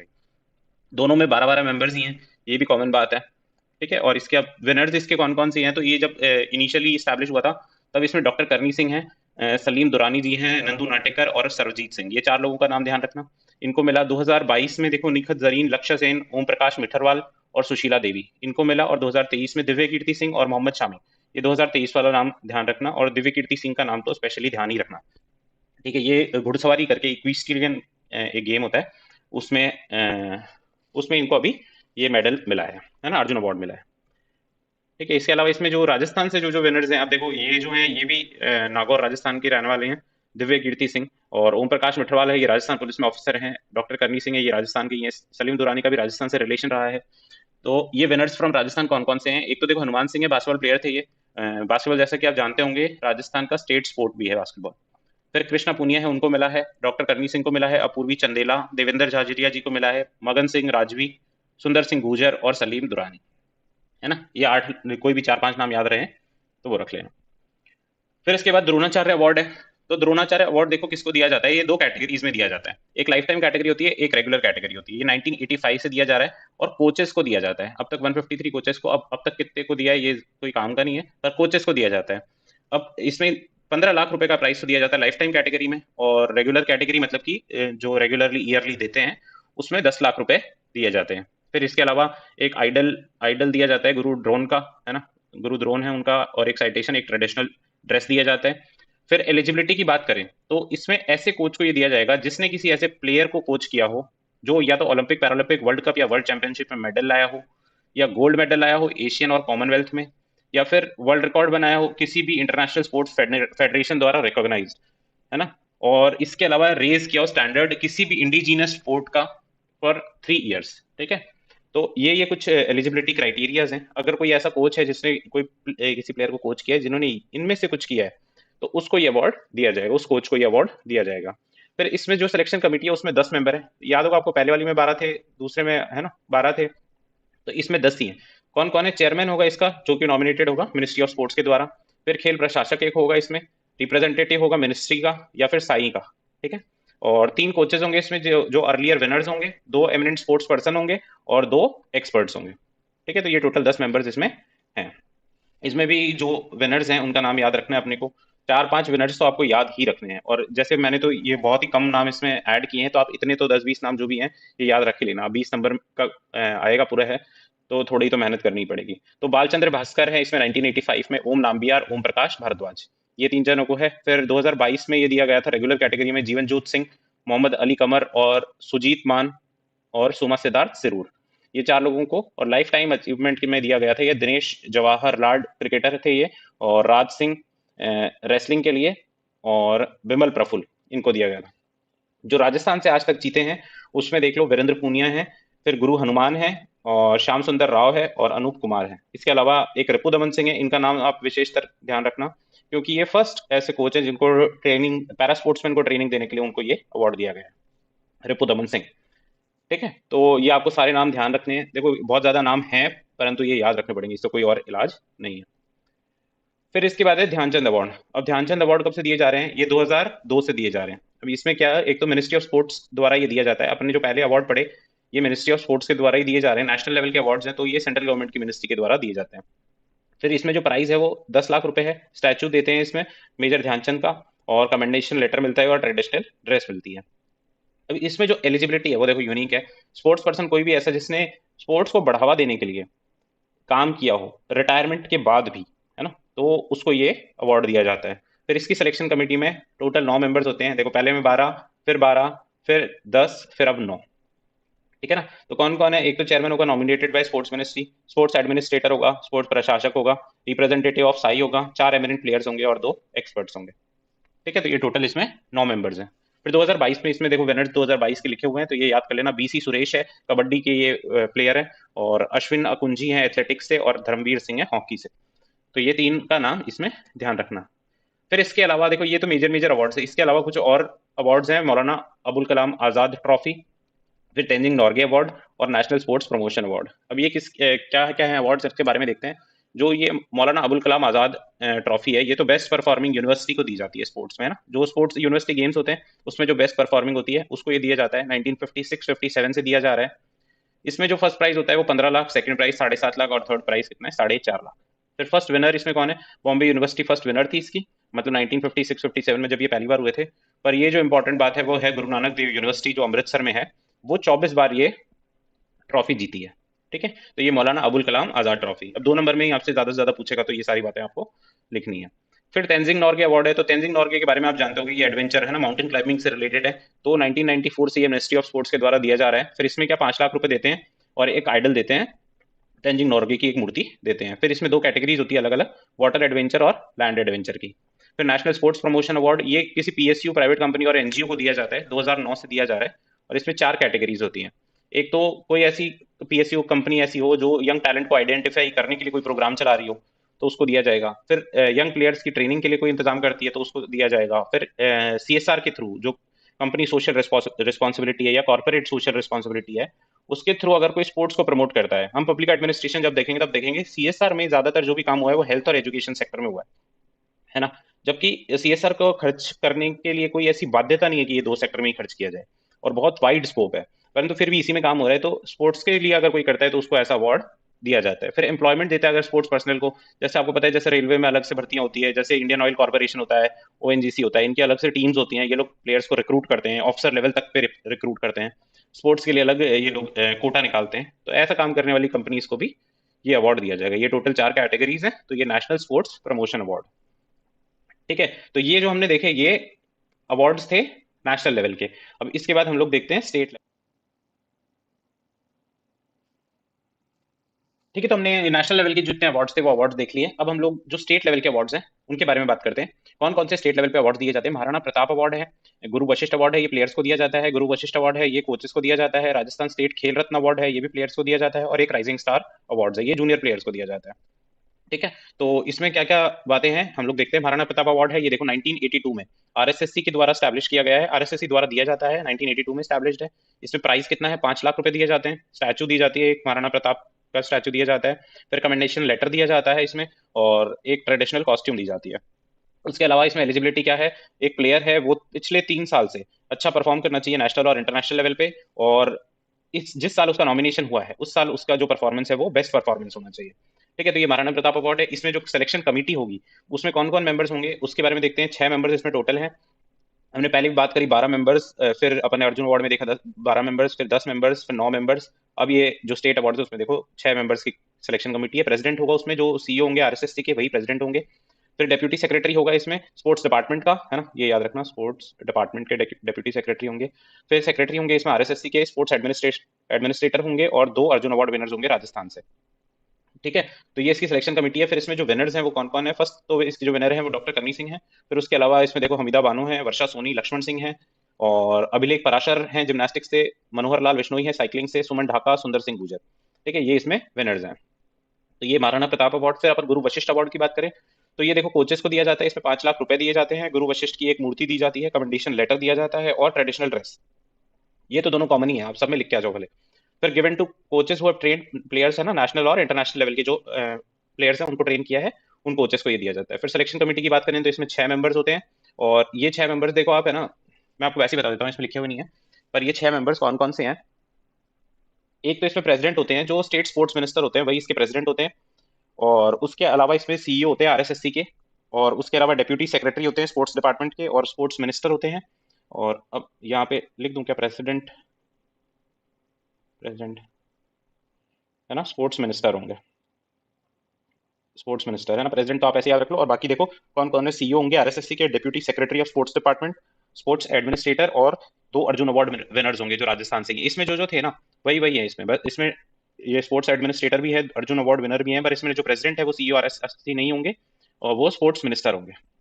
ठीक है, राज्य के जो खेल मंत्री है। फिर इसमें जो विनर्स हैं वो कौन कौन है, एक कोकरमल शर्मा है, एक रामदेव शर्मा है, एक कोकरमल जी हैं, एक रामदेव शर्मा है, एक महेश कुमार रंगा है, और एक रमेश सिंह है। ठीक है, तो ये इसमें 4 विनर्स हैं। ये चारों नाम याद रख लेना। गुरु वशिष्ठ अवार्ड पहले देखो पूछा जा चुका है ये क्वेश्चन, तो ये वाला इंपॉर्टेंट है।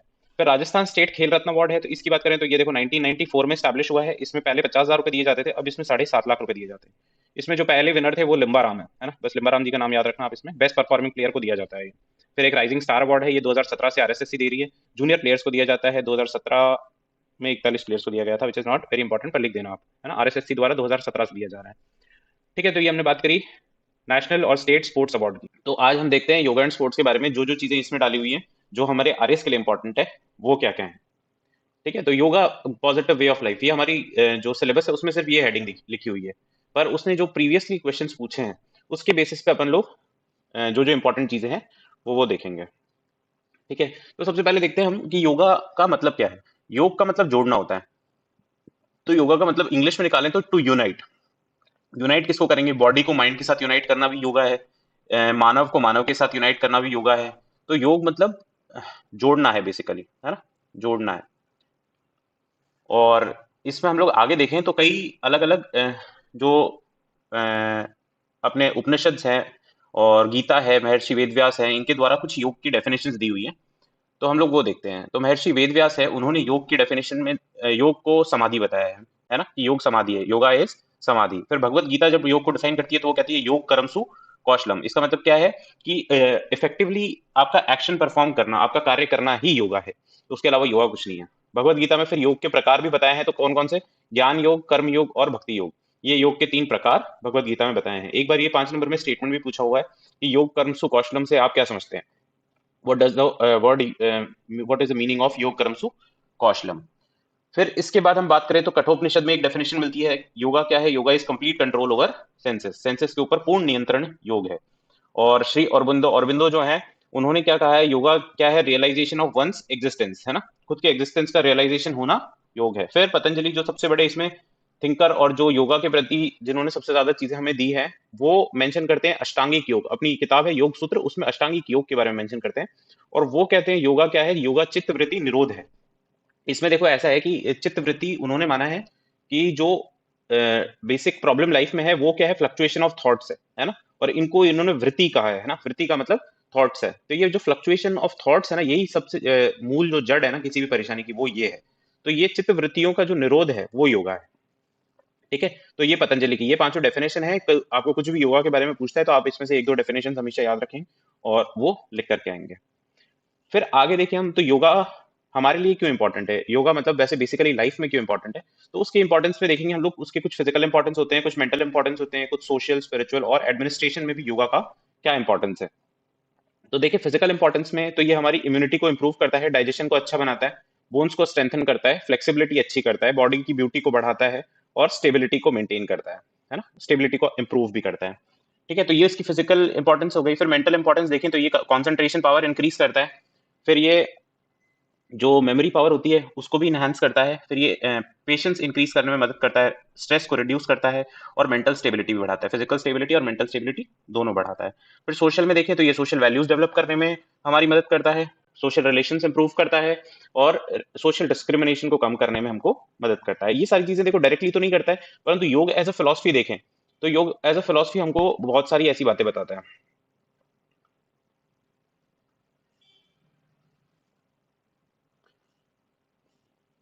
फिर हम इसके आगे देखें तो स्पिरिचुअल स्पिरिचुअल इंपॉर्टेंस क्या है? ये तो कंसंट्रेशन बढ़ाता है। जब हम, जैसे आपने देखा होगा कहीं पर भी ध्यान करने बैठ रहे हैं तो कंसंट्रेशन चाहिए, तो वो योग की मदद से हम लोग इंप्रूव कर सकते हैं। फिर डेवलप करता है स्पिरिचुअल क्वालिटीज एक इंसान के अंदर। फिर डेवलप करता है मॉरल और एथिकल वैल्यूज को डेवलप करता है, which are utmost necessary for a person. फिर एडमिनिस्ट्रेशन में देखें तो ये इंसान को, जो एडमिनिस्ट्रेटर है, उसको स्थित प्रज्ञ बनाता है, बहुत स्टेबल बना देता है, डिसीजन मेकिंग बहुत अच्छी कर देता है, उसकी टाइम मैनेजमेंट में मदद करता है, स्ट्रेस रिड्यूस करता है तो उसकी ओवरऑल एफिशिएंसी बढ़ती है। फिर बैलेंस, लाइफ में बैलेंस बनाए रखने में मदद करता है। तो ये इंपॉर्टेंस थे योगा के, फिजिकल, मेंटल, सोशल, स्पिरिचुअल और एडमिनिस्ट्रेशन में इसकी क्या इंपॉर्टेंस है ये हमने देखे। फिर जो हमने पहले बात की पतंजलि की योग सूत्र की, इसमें अष्टांगिक योग जो मेंशन किए गए हैं उसके बारे में देखिए। अब देखो ये 8 योग है, उसमें यम नियम आसन प्राणायाम प्रत्याहार ये सारी चीजें हैं, तो हम एक एक करके देखते हैं। तो सबसे पहले यम की बात की है, तो यम क्या है? कंट्रोल है बॉडी, थॉट और स्पीच। ठीक है, इंसान के शरीर पर, उसके विचारों पर और उसकी बोली पर। जैसे कहते हैं ना मनसा कर्मा और वाचा, तो उनके ऊपर जो कंट्रोल है वो यम है ना। अब ये कंट्रोल होता तो है, पर ये कैसे कैसे हो सकता है, तो ये इन्होंने 5 तरीके इसमें बताए हैं। इसमें नॉन वायलेंस है अहिंसा, ट्रुथ है सत्य, नॉन स्टीलिंग है अस्तेय, नॉन पोजेशन है अपरिग्रह, और सेलिबेसी ब्रह्मचर्य। ठीक है, ये 5 तरीके हैं। जैसे नॉन वायलेंस क्या है, तो एब्सटेनेंस फ्रॉम वायलेंस, तो नॉन वायलेंस है ही है, परंतु सबके लिए दयालु होना भी नॉन वायलेंस है। फिर सत्य है, तो सत्य आपको ट्रूथफुल होना है आपके आइडियाज में और आपके एक्शन में, दोनों में। ठीक है, ऐसा नहीं आप सच बोल रहे हो तो वो सिर्फ सत्य नहीं है, सत्य आपके आइडियाज में भी सत्यता होनी चाहिए, आपके एक्शन में भी वो सत्यता होनी चाहिए। फिर नॉन स्टीलिंग की बात है, तो अस्त्य तो मतलब किसी को दूसरों के आइडियाज नहीं चुराने चाहिए, दूसरों की चीजें नहीं चुरानी चाहिए, और लिमिटेड रिसोर्सेज में रहना सीखना चाहिए। ठीक है, तो ये नॉन स्टीलिंग अस्त्य की बात है।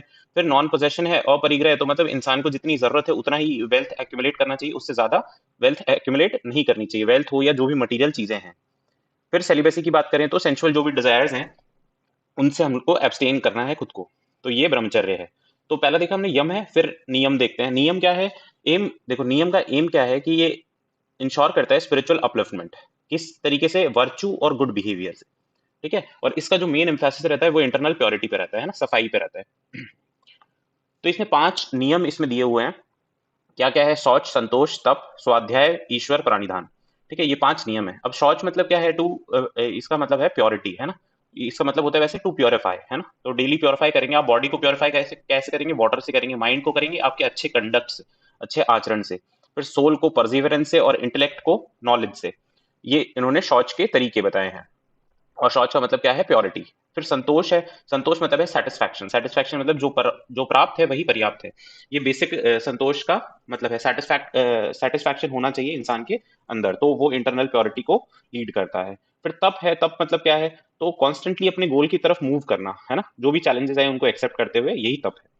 फिर स्वाध्याय है, स्वाध्याय मतलब कि सेल्फ स्टडी है ना, तो स्टडी ऑफ टेक्स्ट, लाइक ये वेद पुराण ये सब जो टेक्स्ट है उनको पढ़ना।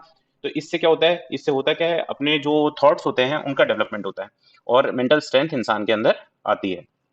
फिर ईश्वर प्राणिधान है, तो इसका मतलब है to dedicate all the works of life to the almighty, मतलब जो भी आपने अच्छे कर्म किए हैं उसका घमंड खुद में ना आए, इसलिए वो हम ईश्वर को डेडिकेट कर देते हैं। ठीक है, तो ये 5 नियम है, शौच, संतोष, तप, स्वाध्याय, ईश्वर, प्राणिधान। फिर हम आगे देखें तो आसन। आसन में देखो, आसन के बारे में पतंजलि ने लिखा है स्थिर सुखम आसन। स्थिरता से मतलब सुख की पोजीशन में स्थिरता से बैठना ही आसन है ना। It means to sit comfortably in particular posture and to maintain it for some time. ये क्या करता क्या है, ये प्रोवाइड करता है अपन को मेंटल और फिजिकल स्टेबिलिटी। ठीक है, तो ये आसन है। आसन देखो, आसन भी 3 तरीके के होते हैं, करेक्टिव आसन होते हैं, रिलैक्सेटिव आसन होते हैं, और मेडिटेटिव आसन होते हैं। अब करेक्टिव आसन में क्या है, पोस्चर करेक्शन और फिजिकल डेवलपमेंट में काम आएंगे। रिलैक्सेटिव आसन क्या है, ये आराम प्रदान करेंगे, थकान को मिटाएंगे। और मेडिटेटिव आसन में क्या है, ये कॉन्सेंट्रेशन को इंप्रूव करेंगे। अब जो करेक्टिव आसन है उसमें देखो, ये एग्जांपल आप कोई से भी लिख सकते हो, वैसे मैंने दो दो इसमें लिखे हुए हैं। तो ये चक्रासन और धनुरासन करेक्टिव आसन है। रिलैक्सेटिव में शवासन और मकरासन, ये रिलैक्सेटिव आसन है। और मेडिटेटिव में पद्मासन और सिंहासन। ठीक है, तो ये आसन के 3 प्रकार थे हमने देखा। इससे पहले देखो, हमने जो पहला यम, नियम और आसन 3 देखे। फिर है प्राणायाम। टोटल 8 हमको अष्टांगिक योग देखने हैं। तो प्राणायाम, प्राणायाम मतलब बेसिकली है इनहेलेशन और एक्सहेलेशन, सांस को अंदर लेना और बाहर निकालना, ये प्राणायाम है। अब इससे होता क्या है, रेस्पिरेटरी सिस्टम आपका अच्छा हो जाता है। तो इसमें प्राणायाम के 3 एलिमेंट्स बताए गए हैं, पूरक, कुंभक और रेचक। पूरक तो इनहेलेशन, और कुंभक रिटेंशन, और एक्सहेलेशन को रेचक, मतलब सांस को एक बार अंदर लेना, फिर उसको थोड़ी देर के लिए रोकना, और फिर एक्सहेल करना। तो ये 3 एलिमेंट्स हैं, पूरक, कुंभक और रेचक। फिर प्राणायाम के कुछ प्रकार हैं, जैसे कि उज्जयी, सितकारी, सूर्यभेदी, शीतली, भ्रामरी, भस्त्रिका, कपालभाति और मूर्छा प्राणायाम। ठीक है, तो ये इसके प्राणायाम के कुछ प्रकार हैं। फिर उसके आगे देखें तो प्रत्याहार है। प्रत्याहार क्या होता है, ये प्रोसेस है सेल्फ कंट्रोल का। इससे क्या होता है, सेल्फ कंट्रोल से आदमी जो बहुत एक्सट्रोवर्ट है वो इंट्रोवर्ट हो जाता है। मतलब जब आदमी एक्सट्रोवर्ट होगा तो वो बाहरी दुनिया के लिए बहुत कुछ करेगा, या बहुत ज्यादा एक्सेसिव एनर्जी अपनी आउटर वर्ल्ड में वेस्ट कर देगा। पर जब वो इंट्रोवर्ट हो जाएगा तो वो सेल्फ एनालिसिस में चला जाएगा। तो प्रत्याहार मतलब क्या है, सेल्फ कंट्रोल करना है ना। और प्रत्याहार के जरिए इंसान अपने जो सेंसेस है उन पे फुल कंट्रोल पा सकता है। Through pratyahara one can achieve full control over senses. फिर धारणा, धारणा का मतलब क्या है, focusing mind on some idea, goal etcetera. और ये फाउंडेशन है मेडिटेशन की, धारणा है ना। इसमें आपने जो भी कोई आपका गोल है, कोई विचार है, उसके ऊपर माइंड को फोकस करना है। और फिर है ध्यान। ध्यान मतलब है कंटिन्यूअल कंटेम्पलेशन ऑफ प्लेस और ऑब्जेक्ट चूजन। आप किसी भी प्लेस को या किसी ऑब्जेक्ट को चूज कर लो और उसकी तरफ आप देखते रहो या उसी की तरफ आप ध्यान लगाओ, तो इसको ध्यान बोला गया है ना। और ये इंसान को मेंटली स्ट्रांग बनाता है और हमें समाधि की तरफ लेकर के जाता है। फिर इसका जो अष्टांगिक योग का जो लास्ट है वो है समाधि। समाधि क्या है, इसमें इम्पल्सेस जितनी भी ब्रेन से आती है उनको रोकना है ना। ये योगा का अल्टीमेट ऑब्जेक्टिव होता है। और इसमें देखेंगे अपन तो ये दो प्रकार के हैं, एक तो संप्रज्ञात है और एक असंप्रज्ञात है। संप्रज्ञात में क्या है, इसमें कुछ सेंसेस है ना, सम सेंसेस आर स्टिल, मतलब है ना, इसमें कुछ कंट्रोल सेंसेस का अभी भी सेंसेस के पास ही है, अपने पास में नहीं आया है। परंतु असंप्रज्ञात में ये कंप्लीट समाधि की स्टेट है, इसमें चाहे सांस, दिल की धड़कन, ये सारी चीजें अपने कंट्रोल में आ जाती है। तो ये अल्टीमेट जो ऑब्जेक्टिव होता है योगा का वो यही होता है। ठीक है, तो हमने जो देखे वो क्या क्या है, यम नियम, आसन, प्राणायाम, प्रत्याहार, धारणा, ध्यान, समाधि। ठीक है, ये टोटल अष्टांगिक योग थे, अष्टांगिक योग। फिर इसके बाद में देखो, तो ये हमने टोटल 8 देख लिए। इसके बाद में हम देखते हैं सूर्य नमस्कार। अब देखो सूर्य नमस्कार, सन सैल्यूटेशन इसको इंग्लिश में कहते हैं। इसमें टोटल 12 पोजेस होते हैं, है ना, और एक 6-7 पोजेस के बाद में ये रिपीट होते हैं। तो इसमें कौन कौन से पोज हैं, वैसे तो देखो नाम इंग्लिश में भी यहाँ पर लिखे हुए हैं, आप चाहो तो इनको हिंदी में ही जो नाम है उसको आप इंग्लिश में लिख सकते हो। जैसे पहला पोज है प्रणाम आसन, इसमें प्रेयर पोज इसको इंग्लिश में कहते हैं, इसमें प्रणाम की मुद्रा में आप खड़े हो जाते हैं। फिर है हस्त उत्थानासन, रेज आर्म पोज, इसमें आप आपके आर्म्स को रेज कर लेते हैं। फिर हस्त पादासन, इसमें आपके हाथ जो हैं वो पैर को टच करते हैं। फिर जो फोर्थ है वो अश्व संचालासन, इसमें क्या है, घोड़े जैसा इक्वेस्ट्रियन पोज बनाया जाता है। फिर पांचवा जो है वो दंडासन है, स्टिक पोज। फिर छठा है अष्टांग नमस्कार। फिर सातवां है भुजंगासन। आठवां है पर्वतासन या माउंटेन पोज। फिर 9th से वापस रिपीट होते हैं अश्व संचालासन। फिर 10th है हस्तपादासन और 11th है हस्त उत्तानासन। 12th में वापस आप ताड़ासन या स्टैंडिंग माउंटेन पोज कह लो या प्रेयर पोज कह लो। ठीक है, तो इसमें आ जाएंगे। तो ये टोटल 12 इसके पोजेस हैं। तो डायरेक्टली अगर कोई क्वेश्चन 5 नंबर में भी नहीं तो 2 नंबर में आ जाता है कि 12 पोजेस सूर्य नमस्कार के लिखने हैं, तो वो आपको ये सारे पोजेस लिखने हैं। ठीक है, ये उन्हीं के 12 जो योगासन हैं उनके नाम लिखे हुए हैं। फिर इसके अलावा बॉडी से इम्प्योरिटी निकालने के लिए षट कर्म की विधि बताई गई है ना। इसमें 6 टोटल ऐसी विधियां हैं जिनसे आप जो भी प्योरिफिकेशन है बॉडी का और इम्प्योरिटीज हटाना और बॉडी में प्योरिफिकेशन करना कैसे कर सकते हैं। तो इसमें 6 विधियां कौन सी हैं, नेति, धोती, नौली, बस्ती, त्राटक और कपालभाति। ये टोटल 6 हैं। अब देखो नेति क्या होती है, इसमें नाक की सफाई करते हैं। ये अलग अलग प्रकार की होती है, जैसे जल नेति होती है, इसमें पानी की मदद से सफाई होती है। घृत नेति होती है, उसमें घी की मदद से। और सूत्र नेति होती है, ये सूत्र नेति लिखा हुआ है ना, सूत्र नीति होती है उसमें धागे की मदद से। फिर धोती है, तो धोती में पेट की सफाई करते हैं, इसमें कपड़े से करते हैं। और मतलब इसमें छोटा सा एक पतला सा कपड़ा दिया जाता है, उसको आप पहले मुंह से पेट में डालते हैं और फिर उसको। फिर नौली है, उसमें जब आपने धोती से पेट में कपड़ा डाल लिया उसके बाद में पेट को घुमाया जाता है, उससे फिर है ना पेट को अच्छे से क्लीन करके उस कपड़े को बाहर निकालते हैं। फिर बस्ती होता है, ये इंटेस्टाइन की सफाई करते हैं पानी से। फिर त्राटक है, ये आंखों की सफाई करते हैं। अब आंखों की सफाई भी, जैसे कोई आपने कोई ऑब्जेक्ट ले लिया, उसको आप देखते रहो, बहुत देर तक देखते रहोगे तो आपकी आंखों में से आंसू आने लग जाएंगे, तो उस विधि को त्राटक बोलते हैं। तो इससे आंखों की सफाई हो जाती है। फिर कपाल भाती है, तो ये लंग्स को क्लीन करने की विधि है। तो ये टोटल षटकर्म है, 6 एक्टिविटीज हैं ऐसी जिनसे आप प्योरिफिकेशन कर सकते हो बॉडी का। फिर योगा के प्रकार देखें तो योगा के अलग अलग जो प्रकार हैं वो देखो अलग अलग उपनिषद में अलग अलग प्रकार मिलते हैं। हम देखें तो गीता के अनुसार हम देख लेंगे कि क्या क्या प्रकार है।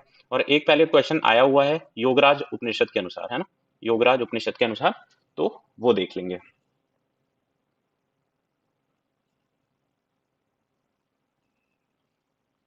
ठीक है, तो सबसे पहले गीता के अनुसार देखें तो गीता के अनुसार देखो 3 तरह के योग गीता में मेंशन्ड है, कर्म योग, ज्ञान योग और भक्ति योग। अब कर्म योग में क्या है कि जो अपन ने सबसे पहले पढ़ा था योग कर्म सु कौशलम, तो आपको कर्म परफॉर्म करना ही योगा है, ये गीता में लिखा हुआ है। ये ये योगा जो कर्म योग है वो ह्यूमन वेलफेयर का योगा है, सेल्फलेस एक्शन का योगा है और सर्विस की तरफ ध्यान देता है। फिर action that is done in meditative awareness, जो भी आप काम करेंगे वो फुल अवेयरनेस स्टेट में करेंगे, मेडिटेटिव अवेयरनेस स्टेट में करेंगे। फिर ज्ञान योग है, तो ज्ञान योग क्या है, सम है नॉलेज और विजडम का। नॉलेज अकेला काफी नहीं है, उसके साथ में विजडम मतलब विवेक का इस्तेमाल करना भी बहुत जरूरी है, तो ये ज्ञान योग में लिखा हुआ है। तो ज्ञान योग से होता क्या है, इंटेलेक्चुअल पावर को अवेकन करने में ये हमारी हेल्प करता है। और फिर भक्ति योग है, भक्ति योग क्या है, योगा ऑफ इंटेंस डिवोशन, पूर्ण रूप से अपने आप को डिवोट कर देना भगवान के प्रति या जो भी आपके इष्ट हैं उनके प्रति। तो ट्रू फॉलोअर जो होगा भक्ति योग का वो होगा फ्री किससे, रॉन्ग डूइंग से, गलत कार्यों से और ईगो से। ईगो से फ्री होगा और गलत कार्यों से फ्री होगा तो वो भक्ति योग में लीन हो सकता है। फिर जो चार मैंने बताया योगराज उपनिषद के अनुसार, तो उसमें हठ योग है, राज योग है, मंत्र योग या जप योग है और लय योग है। इसमें देखो अपन अलग अलग देखें तो हठ योग क्या होता है, ये फिजिकल और मेंटल प्योरिफिकेशन अटेन करने के लिए होता है। फिर राजयोग है तो ये हिडन पावर को डेवलप करने के लिए होता है। फिर मंत्र योग या जप योग है, ये माइंड को किसी भी बंधन से फ्री कराने के लिए है ना, free is the mind from any bondage. फिर लय योग है तो योगा है ये मर्जिंग द पर्सनालिटी का, है ना। लय का मतलब होता है क्या कि टू मर्ज और टू डिसॉल्व। अब due to this strict discipline is developed, है ना, बॉडी और माइंड में बहुत ही स्ट्रिक्ट डिसिप्लिन डेवलप हो जाता है। तो ये चार, वैसे आप इनके नाम भी याद रख लो तो भी ठीक है। गीता के अनुसार ये जो हमने देखे कर्म योग, ज्ञान योग और भक्ति योग, ये थोड़े इंपॉर्टेंट ज्यादा हैं, तो आप इनका थोड़ा सा है ना डिस्क्रिप्शन याद रखना। बाकी ये आप नाम भी याद रख लो तो भी चल जाएगा।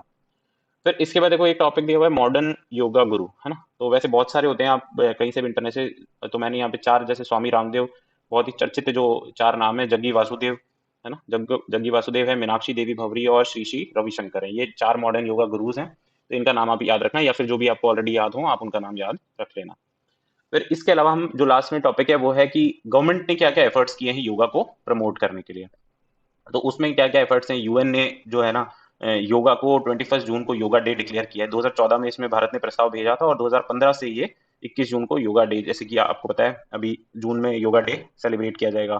फिर यूनेस्को में जो योगा है उसको इंटेंजिबल कल्चरल हेरिटेज, आपको पता हो तो कि कल्चरल हेरिटेजेस को यूनेस्को की लिस्ट में शामिल किया जाता है, तो योगा को उसकी इंटेंजिबल कल्चरल हेरिटेज की लिस्ट में शामिल किया गया है। फिर 2017 में देखो नेशनल हेल्थ पॉलिसी आई थी, उससे भी योगा को प्रमोट कर रही है गवर्नमेंट। फिर नेशनल आयुष मिशन जो आया था 2014 में, उससे भी प्रमोट किया जा रहा है। और आयुष मिनिस्ट्री जो गवर्नमेंट ऑफ इंडिया की है, उसमें योगा सर्टिफिकेशन के बोर्ड्स बनाए गए हैं, है ना, वो योगा के लिए सर्टिफिकेट्स देती है, योगा ट्रेनिंग करवाती है। उसके अलावा और क्या क्या एफर्ट्स हैं, योगा ओलंपियाड ऑर्गेनाइज किए जाते हैं एनसीईआरटी द्वारा स्कूली बच्चों के लिए। फिर 2015 में ये देखो एक इंडिया द्वारा है ना, चाइना में एक यूनान मिंजू यूनिवर्सिटी है, वहां पर योगा कॉलेज खोला गया है। फिर inclusion of yoga in national games और खेलो इंडिया है। और फिर inclusion of yoga in school and college education. एक वाई ब्रेक भी इंपॉर्टेंट है, ये याद रखना, मतलब कहीं पर भी लिखना हो तो ये जरूर लिखना कि अभी मोदी जी ने थोड़े टाइम पहले बताया था कि आप जब भी ऑफिस में काम कर रहे हो, सिटिंग जॉब है, तो जब भी आपको टाइम मिलता है, ब्रेक्स मिलते हैं, तो आप एक ब्रेक को शामिल करें वाई ब्रेक के तौर पे। वाई ब्रेक में करेंगे क्या कि आपको 5, 10, 15 मिनट के लिए जो टाइम मिलेगा उसमें आप योगा परफॉर्म करेंगे। ठीक है, तो जैसे हमने पहले देखा था जो रिलैक्सेटिव योगा है, that can be very helpful. ठीक है, तो ये हमने आज बात किया योगा के बारे में। इसके ठीक है, तो अब हम लोग देखते हैं जो फिफ्थ लेक्चर है हमारा, फर्स्ट एड एंड रिहेबिलिटेशन के बारे में।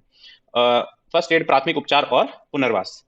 तो फर्स्ट एड, अब सबसे पहले तो हम लोग देखते हैं, जो मैंने आपको पहले भी एक डेफिनेशन थ्योरी बताई थी, तो सबसे पहले हम लोग डेफिनेशन देखते हैं कि इसकी डेफिनेशन क्या है। फर्स्ट एड क्या होगा, किसी को चोट लग जाने से पहले, मतलब चोट लग जाने के तुरंत बाद, है ना, चोट लग जाने के तुरंत बाद जो काम किया जाएगा, उसके लिए जो भी हम स्किल्ड पर्सन हो या अनस्किल्ड पर्सन हो, जो भी अवेलेबल लिमिटेड रिसोर्सेज होंगे, उनके द्वारा जो ट्रीटमेंट परफॉर्म किया जाएगा उसको फर्स्ट एड बोलते हैं। ठीक है, तो हम देखते हैं फर्स्ट एड। फर्स्ट एड क्या है? फर्स्ट एड क्या है? ट्रीटमेंट है। जैसे किसी को चोट लग जाती है तो चोट लग जाने के तुरंत बाद जो किया जाने वाला ट्रीटमेंट है उसको फर्स्ट एड बोलते हैं। और किसके द्वारा परफॉर्म किया जाएगा? तो first aid is the treatment being perform by skilled और unskilled person with available limited resources. अब किसी का एक्सीडेंट हो गया या कुछ हो गया, तो उस पर्टिकुलर प्रेजेंट जगह पर जो भी रिसोर्सेज होंगे उससे ही इलाज करना पड़ेगा। अब एनी टाइम कोई इंसान फर्स्ट एड के लिए फर्स्ट एड बॉक्स तो लेकर के घूमता नहीं है। जो भी रिसोर्सेज होंगे, आपके पास पट्टी होगी या फिर आपके पास कोई ऐसा कपड़ा होगा जिससे ब्लीडिंग रोकी जा सके, या फिर जो भी आप फर्स्ट एड, उसको जो केयर, इमीडिएट केयर जो दी जा सके, तो उसके लिए जो ट्रीटमेंट परफॉर्म किया जाएगा स्किल्ड और अनस्किल्ड पर्सन के द्वारा, उसको हम फर्स्ट एड बोलते हैं। ठीक है, फर्स्ट एड के ऑब्जेक्टिव्स क्या क्या हैं? देखो इसमें आप इससे ही ऑब्जेक्टिव्स निकालना चाहो तो ऑब्जेक्टिव्स इस डेफिनेशन से ही निकाल सकते हो। एक तो इमीडिएट केयर देना, जो भी पेशेंट होगा जिसको चोट लगी है उसको इमीडिएट केयर देंगे। फिर फर्दर कॉम्प्लिकेशंस ना हो उसके लिए उसको तुरंत डॉक्टर के पास पहुंचाएंगे, हॉस्पिटल पहुंचाएंगे। फिर पेन रिलीफ, उसको तुरंत बहुत ज्यादा पेन हो रहा हो तो उसको पेन रिलीफ कराने में पेन रिलीफ कराएंगे। और हेल्दी रिकवरी, फ्यूचर में उसको इजी हेल्दी रिकवरी हो, ये फर्स्ट एड के ऑब्जेक्टिव्स हैं। फिर इसके बाद जो टॉपिक है वो है स्पोर्ट्स इंजरी। अब देखो इंजरी हो जाती है उसके बाद फर्स्ट एड काम आता है ना। पर इंजरी जो है वो स्पोर्ट्स में कितने प्रकार की होती है, तो अलग अलग देखो, स्किन इंजरी हो सकती है, बोन इंजरी हो सकती है। ठीक है, तो बोन इंजरी अलग अलग टाइप्स की होती है, स्किन इंजरी अलग अलग टाइप्स की है। तो स्किन इंजरी के हम लोग टाइप देखें तो स्किन इंजरी में क्या होता है, एक देखो चार टाइप है, एक एब्रेजन है, एक लेसरेशन है, एक इंसिजन है और एक पंक्चर वाउंड है। एब्रेशन तो क्या होता है, बेसिक अपन देसी भाषा में देखें तो स्किन का छिल जाना। जैसे पहले बचपन में साइकिल से गिर जाते थे, घुटनों पे या इस पे लग जाती थी चोट, एड़ी पे लग जाती थी, घुटने पे लग जाती थी, कोहनी पे लग जाती थी, तो उसको एब्रेशन बोलते हैं। ये कौन से पार्ट्स में होता है? जहां पर स्किन है ना वो बोन के क्लोजर है, मतलब वहां पर फैट एक्यूमुलेशन बहुत ज्यादा नहीं है, तो ये एब्रेशन है। इसमें ये जो एब्रेशन चोट होती है इसमें है ना बहुत ज्यादा ब्लड फ्लो नहीं होता है, not too much blood flow. फिर इसके बाद लेसरेशन है। ये इरेगुलर इंजरी है, इसका कुछ ऐसे मतलब थोड़ी चोट लग जाए, इसमें मिनिमल ब्लड फ्लो होता है, कोई छोटा मोटा शार्प ऑब्जेक्ट है उससे चोट लग जाए तो उसको लेसरेशन बोलते हैं। फिर इंसिजन है। इंसिजन मतलब तो आपको कट लग जाना कोई शार्प ऑब्जेक्ट से। इसमें आपकी आर्टरी या वेन डैमेज हो सकती है, वेन डैमेज हो जाएगी, आर्टरी अगर बहुत ज्यादा डीप कट लग गया है तो आर्टरी डैमेज हो जाएगी। फिर पंक्चर वाउंड है, तो ये आपके पास सॉलिड कोई ऐसा ऑब्जेक्ट है, पॉइंटेड ऑब्जेक्ट जिससे चोट लगी है, तो उसको पंक्चर वाउंड कहेंगे। इसमें बहुत ही एक्सेसिव ब्लड फ्लो होता है। ठीक है। तो ये स्किन इंजरी के टाइप्स हैं। फिर आप देखो दूसरा जो हम देख रहे हैं ये इंजरी के टाइप्स हैं, वो सॉफ्ट टिश्यू इंजरी। अब सॉफ्ट टिश्यू इंजरी मतलब एक तो हार्ड टिश्यू होगा वो तो बोन हो जाएगी, एक सॉफ्ट टिश्यू है। तो सॉफ्ट टिश्यू में कौन कौन सी है? एक तो देखो कंट्यूजन है ना, ये ब्रूज है, ब्रूज है ना, ब्रूज। ब्रूज तो इसको हिंदी में देखो नील पड़ना कह देते हैं। किसी चीज से अचानक से चोट लग जाना है ना, तो जहां पर जो ब्लड का थक्का जम जाता है, थक्का तो वैसे क्लॉटिंग होता है पर आप समझ सकते हो नील, तो उसको कंट्यूजन बोलते हैं या ब्रूजिंग बोलते हैं। फिर स्ट्रेन या खिंचाव क्या होता है? किसी भी इंजरी मतलब मसल में इंजरी हो जाना ड्यू टू एक्सेसिव, है ना, एक्सेसिव प्रेशर, है ना, ये प्रेशर है, थोड़ी सी इसमें मिस्टेक्स हैं। प्रेशर और वेट, एक्सेसिव वेट पड़ जाना, जैसे आपने देखा होगा कोई बड़े बूढ़े लोग होते हैं वो अचानक से कोई उठा लेते हैं चीज हैवी वेट, तो उनकी कमर में खिंचाव आ जाता है, तो वो स्ट्रेन है। फिर स्प्रेन है मोच। इसमें क्या होता है? इसमें लिगामेंट की इंजरी होती है ना, इसमें मसल इंजरी नहीं है, लिगामेंट इंजरी है। कॉज बाय एक्सेसिव प्रेशर और सडन चेंज इन स्पीड। जैसे जो स्पोर्ट्स पर्सन में जो होती है, जैसे आप भाग रहे हो अचानक से आपका एंकल मुड़ जाए, तो वो एंकल में स्प्रेन, मोच आ जाना कहलाता है ना, ये लिगामेंट की इंजरी होती है। और इसमें एक्सेसिव प्रेशर और सडन चेंज इन स्पीड के कारण ही होती है, और ये जो खिंचाव है वो प्रेशर और वेट के कारण होता है। ठीक है। तो सॉफ्ट टिश्यू इंजरी में, स्किन इंजरी में हमने देखी क्या क्या है? एब्रेजन, लेसरेशन, इंसीजन और पंक्चर वुंड। फिर हमने सॉफ्ट टिश्यू इंजरी देखी, तो इसमें क्या क्या है? कंट्यूजन या ब्रूजेस, फिर स्ट्रेन, खिंचावाना और स्प्रेन, मोचाना। फिर हार्ट टिश्यू इंजरी या बोन इंजरी में हम लोग देखें तो एक तो फ्रैक्चर हो सकता है, एक बोन डिसलोकेशन हो सकता है। फ्रैक्चर मतलब तो बोन का टूटना, बोन डिसलोकेशन मतलब किसी भी जॉइंट पर अपनी जो पोजीशन पर बोन है उस जगह से हट करके दूसरी जगह हो जाना, तो बोन बोन डिसलोकेशन होगा। अब फ्रैक्चर के बहुत सारे टाइप्स हैं, है ना, ये पहले पीवाईक्यू में पूछा हुआ है प्रीवियस ईयर क्वेश्चंस में, तो ये देखना एक एक है ना, इंपॉर्टेंट है। सिंपल बोन फ्रैक्चर होगा, इजी है। सिंपल बोन फ्रैक्चर होगा तो इसमें बोन तो टूटेगी पर कोई एक्सटर्नल इंजरी नहीं होगी। फिर स्ट्रेस फ्रैक्चर या हेयरलाइन फ्रैक्चर होगा, इसमें टाइनी क्रैक आएगा बोन में, बोन पूरी तरीके से नहीं टूटेगी। फिर कंपाउंड फ्रैक्चर होगा, इसमें बोन भी टूटेगी और एक्सटर्नल बोन भी होगा, मतलब बाहर चोट भी लगेगी और अंदर से आपकी बोन भी टूट जाएगी। फिर कॉम्प्लिकेटेड बोन फ्रैक्चर है, इसमें देखो जो फ्रैक्चर बोन होती है ना उससे इंटरनल ऑर्गन डैमेज हो जाता है ना, जैसे आपके रिब्स में चोट लग गई और एक रिब का पार्ट टूट करके और किसी आपके ऑर्गन में या तो लंग्स में या फिर किसी और चीज को पंक्चर कर दी इंटरनल ऑर्गन को, तो वो कॉम्प्लिकेटेड बोन फ्रैक्चर है। फिर मल्टीपल बोन फ्रैक्चर की बात करें तो बोन ब्रोकन इन टू और मोर पार्ट्स, है ना, जैसे एक्सीडेंट, मेजर एक्सीडेंट अगर कोई हो जाता है तो आपने देखा होगा दो तीन जगह से बोन टूट जाती है, फिर उसका जब इलाज करते हैं, ऑपरेट करते हैं, तो उसमें रॉड डालना, जो देसी भाषा में हम लोग बोलते हैं, रॉड डाल देते हैं।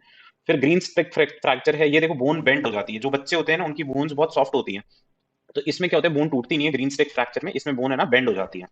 ठीक है। तो ये इसके टोटल 6 टाइप्स हैं: simple bone fracture, stretch fracture या hairline fracture, compound fracture, complicated bone fracture और मल्टीपल बोन फ्रैक्चर, और एक और ग्रीन स्टिक फ्रैक्चर। ये तो फ्रैक्चर्स के टाइप देख लिए। फिर बोन लोकेशन है, बोन लोकेशन में आप सीधी सीधी बात जानते हो, जॉइंट इंजरी भी इसको बोलते हैं, और इसमें बोन है ना अपनी ओरिजिनल पोजीशन से हट जाती है। तो ये हार्ट टिश्यू इंजरीज हो गई। अब देखो इसमें अपन लोग एक एक करके देखेंगे, वैसे ये बहुत बेसिक सी चीजें हैं, पर आप एक बार ये देख करके जाएंगे तो बहुत आसान हो जाएगा। Prevention of skin injury. अब स्किन इंजरी को कैसे प्रिवेंट करेंगे? आप इसमें जब भी कोई गेम या स्पोर्ट्स खेल रहे हैं प्रॉपर वार्म अप करेंगे, ताकि आपकी वार्म अप करने से क्या होता है कि आपकी स्टेबिलिटी बहुत अच्छी हो जाती है। फिर जो रूल्स, गेम के बनाए गए रूल्स हैं उनको फॉलो करेंगे, क्लीन और लेवल ग्राउंड पे खेलेंगे, तो क्या होगा कि इधर उधर लड़खड़ा करके गिरने के चांसेस नहीं होंगे। और जो आप इक्विपमेंट यूज करेंगे, जैसे रनिंग के लिए आप शूज यूज करेंगे एक्सेट्रा, जो भी इक्विपमेंट होगे वो बहुत अच्छे इक्विपमेंट का इस्तेमाल करेंगे, प्रॉपर रेस्ट लेंगे, हेल्दी डाइट लेंगे, तो बॉडी में रिकवरी जितनी अच्छी होगी उतनी इंजरी के चांसेस, किसी भी तरीके की इंजरी के चांसेस कम हो जाते हैं। रेगुलेट हाइड्रेटेड रहेंगे। फिर जो भी एक्टिविटी आप कर रहे हैं या एक्सरसाइज कर रहे हैं उसके लिए आप विजिलेंट रहेंगे। फिर इसमें मोबिलिटी और स्टेबिलिटी एक्सरसाइज बाद में चोट लग जाने के बाद में है। ठीक है।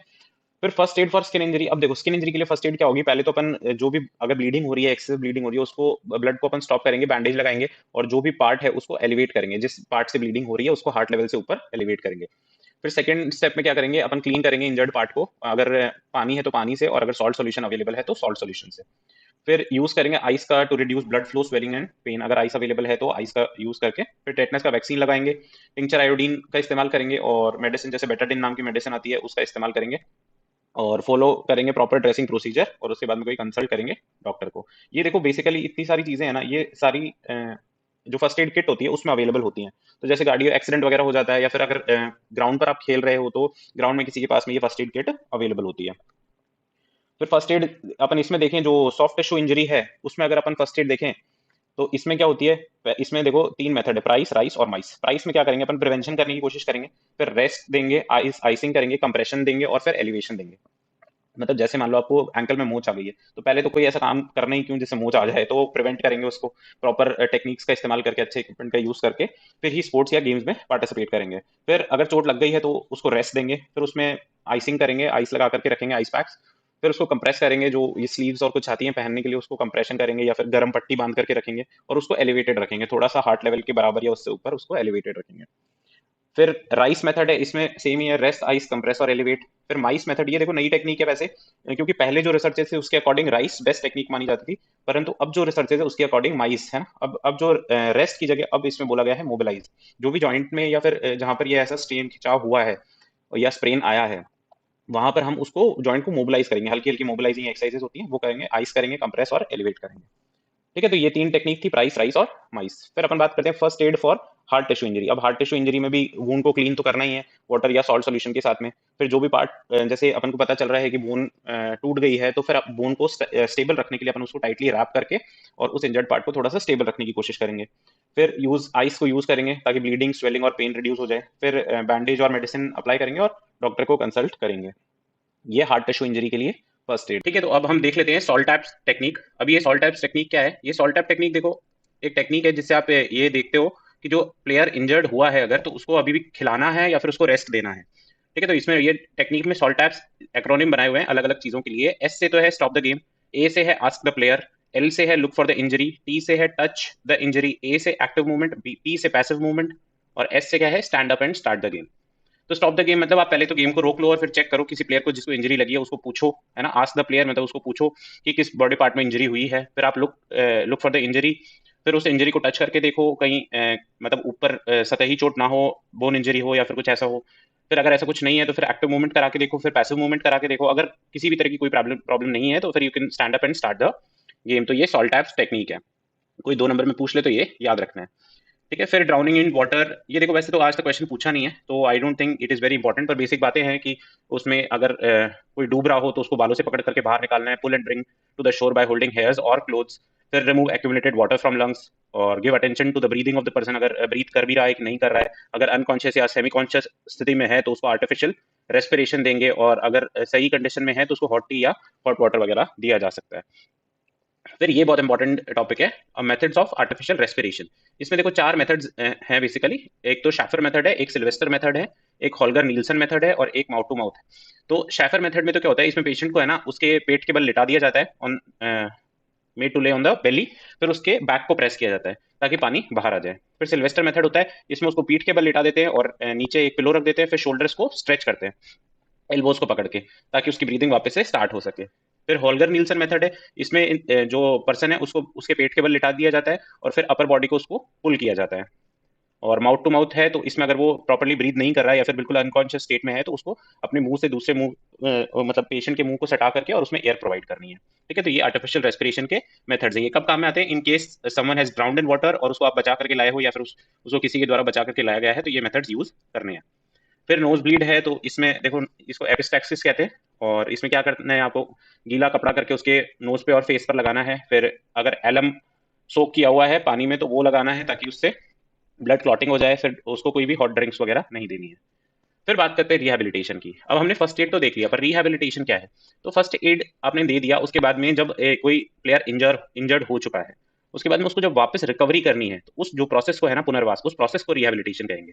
ठीक है, तो इसकी डेफिनेशन देख लेते हैं। Sports injury rehabilitation is a safe therapeutic approach that helps athlete to effectively treat pain and achieve optimal performance with targeted exercise and to help athlete return to pre injury condition. अब देखो ये बहुत important है कि pre injury condition में आना है, pen का ट्रीटमेंट करना है, ऑप्टिमल परफॉर्मेंस को वापस अचीव करना है और प्री इंजरी कंडीशन में आप जैसे स्पोर्ट्स खेल पा रहे थे वैसे वापस खेल सको।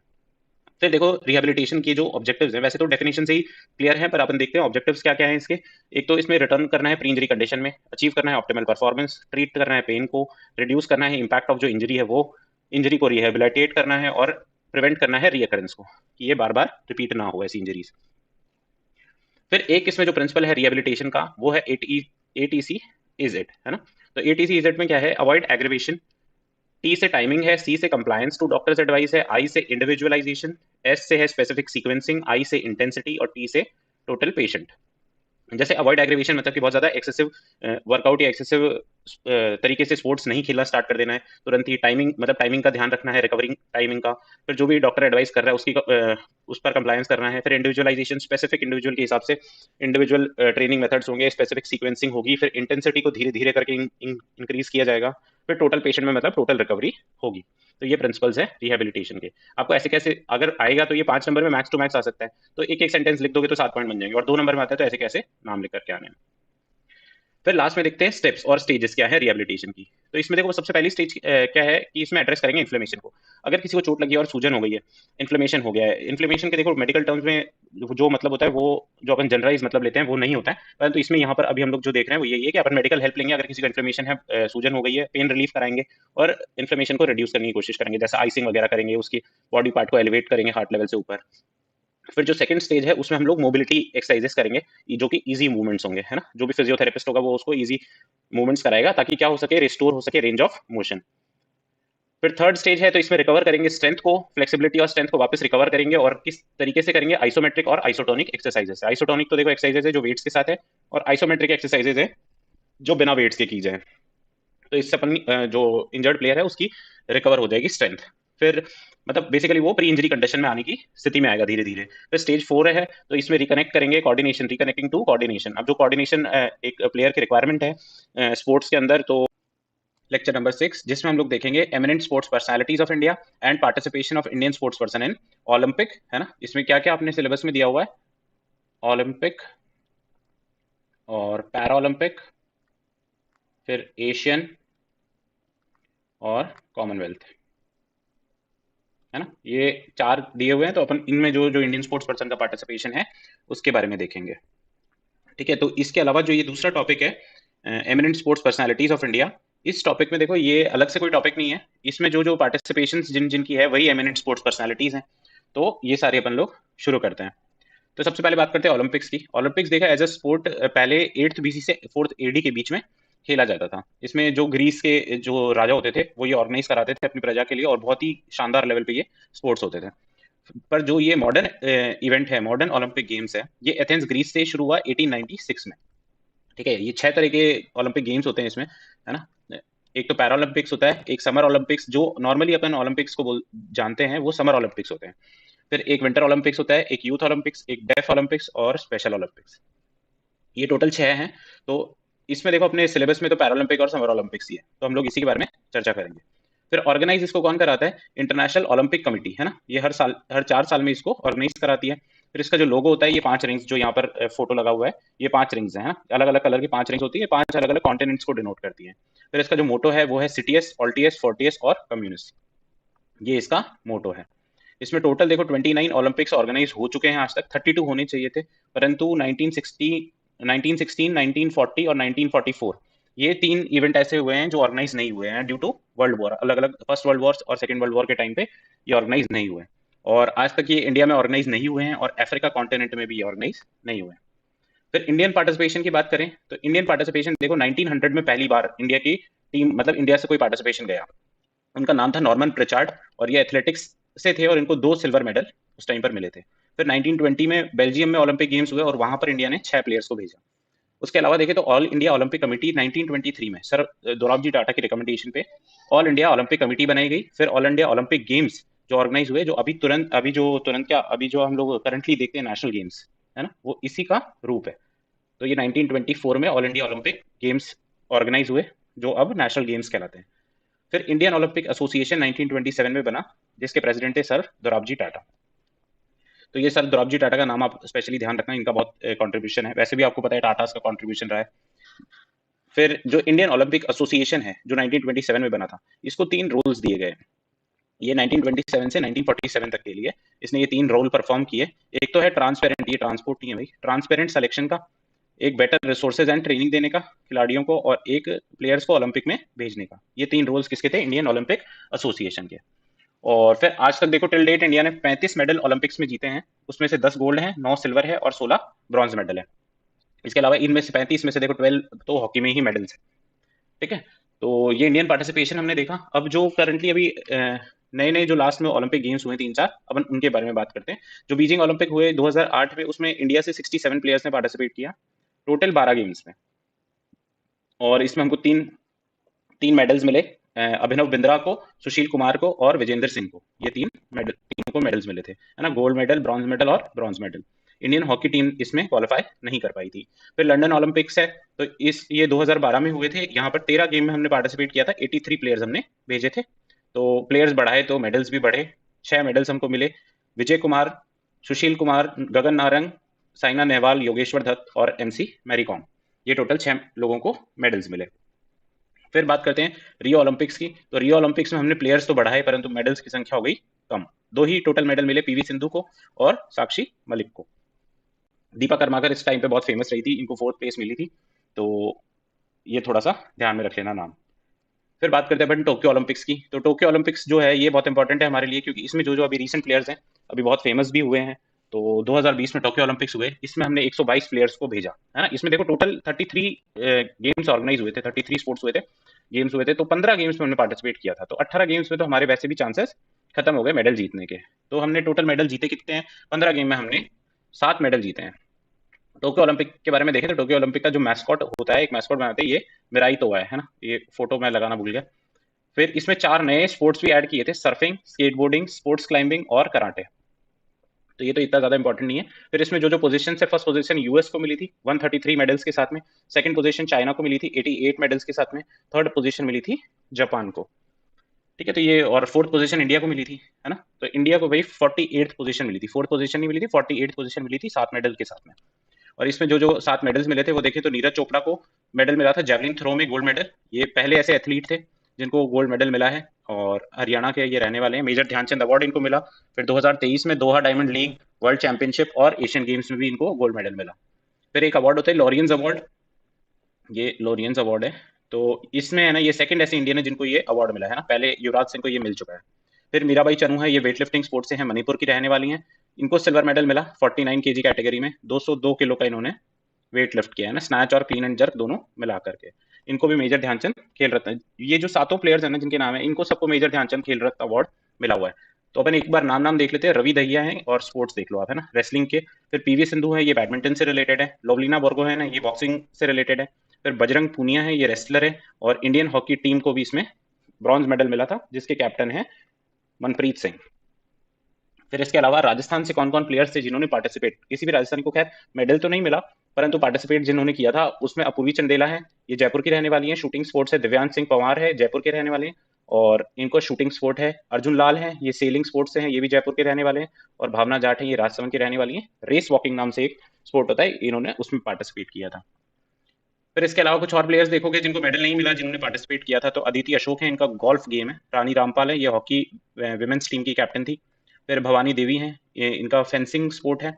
वंदना कटारिया, ये अपनी हॉकी टीम की गोलकीपर थी। सविता पूनिया है, ये हॉकी टीम की सविता पूनिया हॉकी टीम की गोलकीपर थी, और वंदना कटारिया हॉकी टीम की प्लेयर थी। इन्होंने पहली हैट्रिक बनाई थी, है ना, और इनको अर्जुन अवार्ड भी मिला है।